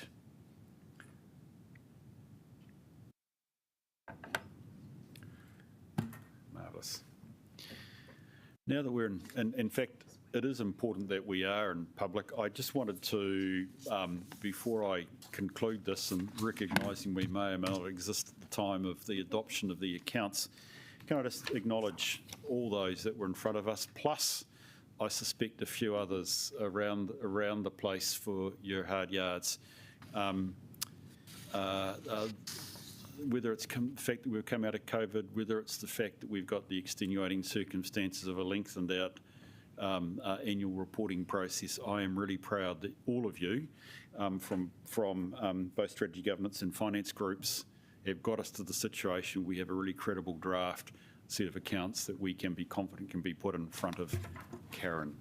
And I just want to again express my appreciation to all of you. Bronwyn, I think we also put this in front of ultimately the Australasian Awards process, and I'm glad that we're still committed to that level of discipline and standard setting to do that. And you've given us a hang of a good start with your work to date. So thank you, and I hope you can last what has become a marathon now through until the 28th of November. Thank you, all of you, for your hard yards on this one on behalf of the committee. And Karen, thank you also for being here and your paper. Obviously a bit of tension around some of those matters that we've still got to sign off, but thank you for being upfront with what's in front of us. And I'm glad to hear that the team are working well with you and vice versa. So I look forward to that cooperation as we try and get this to the finish line. So thank you very much. So again, thank you to everybody that's been involved. Right, now I think you've got to move me back into public excluded this time, please. And this time it's to consider the remaining items of our proposed PX agenda, Wellington Regional Stadium Trust insurance options, and also the legal and risk update. And we need to approve Shane, Catherine and Rachel permitted to stay inside for the Regional Stadium Trust, and that Karen is permitted to stay for the rest of the meeting, in effect, which I think might be useful. I'll put that motion over seconder, please. Thank you, Jenny. Again, if you could take your blue machines and do a vote. Thank you. Blue machine. Gosh, I'm sounding like a Luddite, aren't I? Probably you folk don't know what a Luddite is. That's carried.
disappears, I would just like to note the important part that this is the last planned meeting of the Trinium.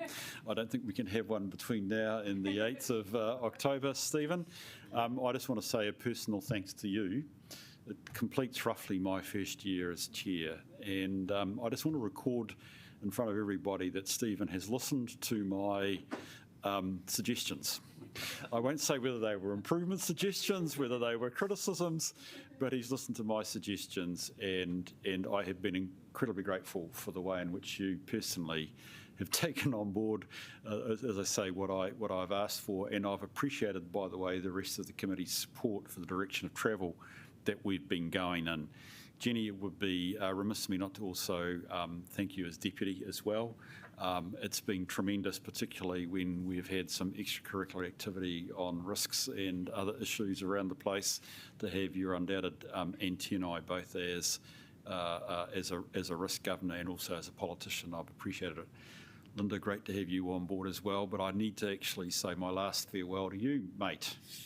Boy, I could go for a long time as to how long I've known Roy for and what particular adventures as auditors we have enjoyed in the past, but that will be for a later time. Roy, thank you. I don't know how many years you've been here, but I think it's a few. 7.5, lucky, and you've counted every day of it. When you started, that's right. That's right. I succeeded Roy. I didn't quite succeed Roy, but I did in some sense succeed Roy at Auckland Council. And the work that Roy had done there was outstanding in terms of upgrading the response.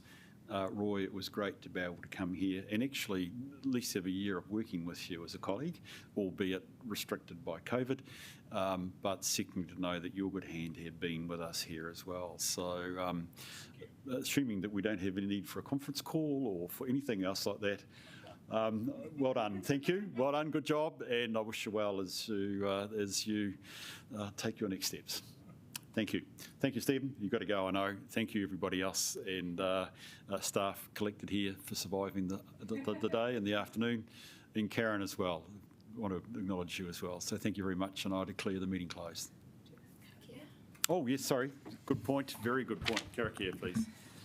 Unuhia, unuhia, unuhia, ki te uru tapu nui. Kia wātea, kia mama, te ngākau, te tinana, te wairoa. I te ara takatū. Koia rā e rongo, whakaeria ake ki runga. Kia wātea, ai rā, kua wātea.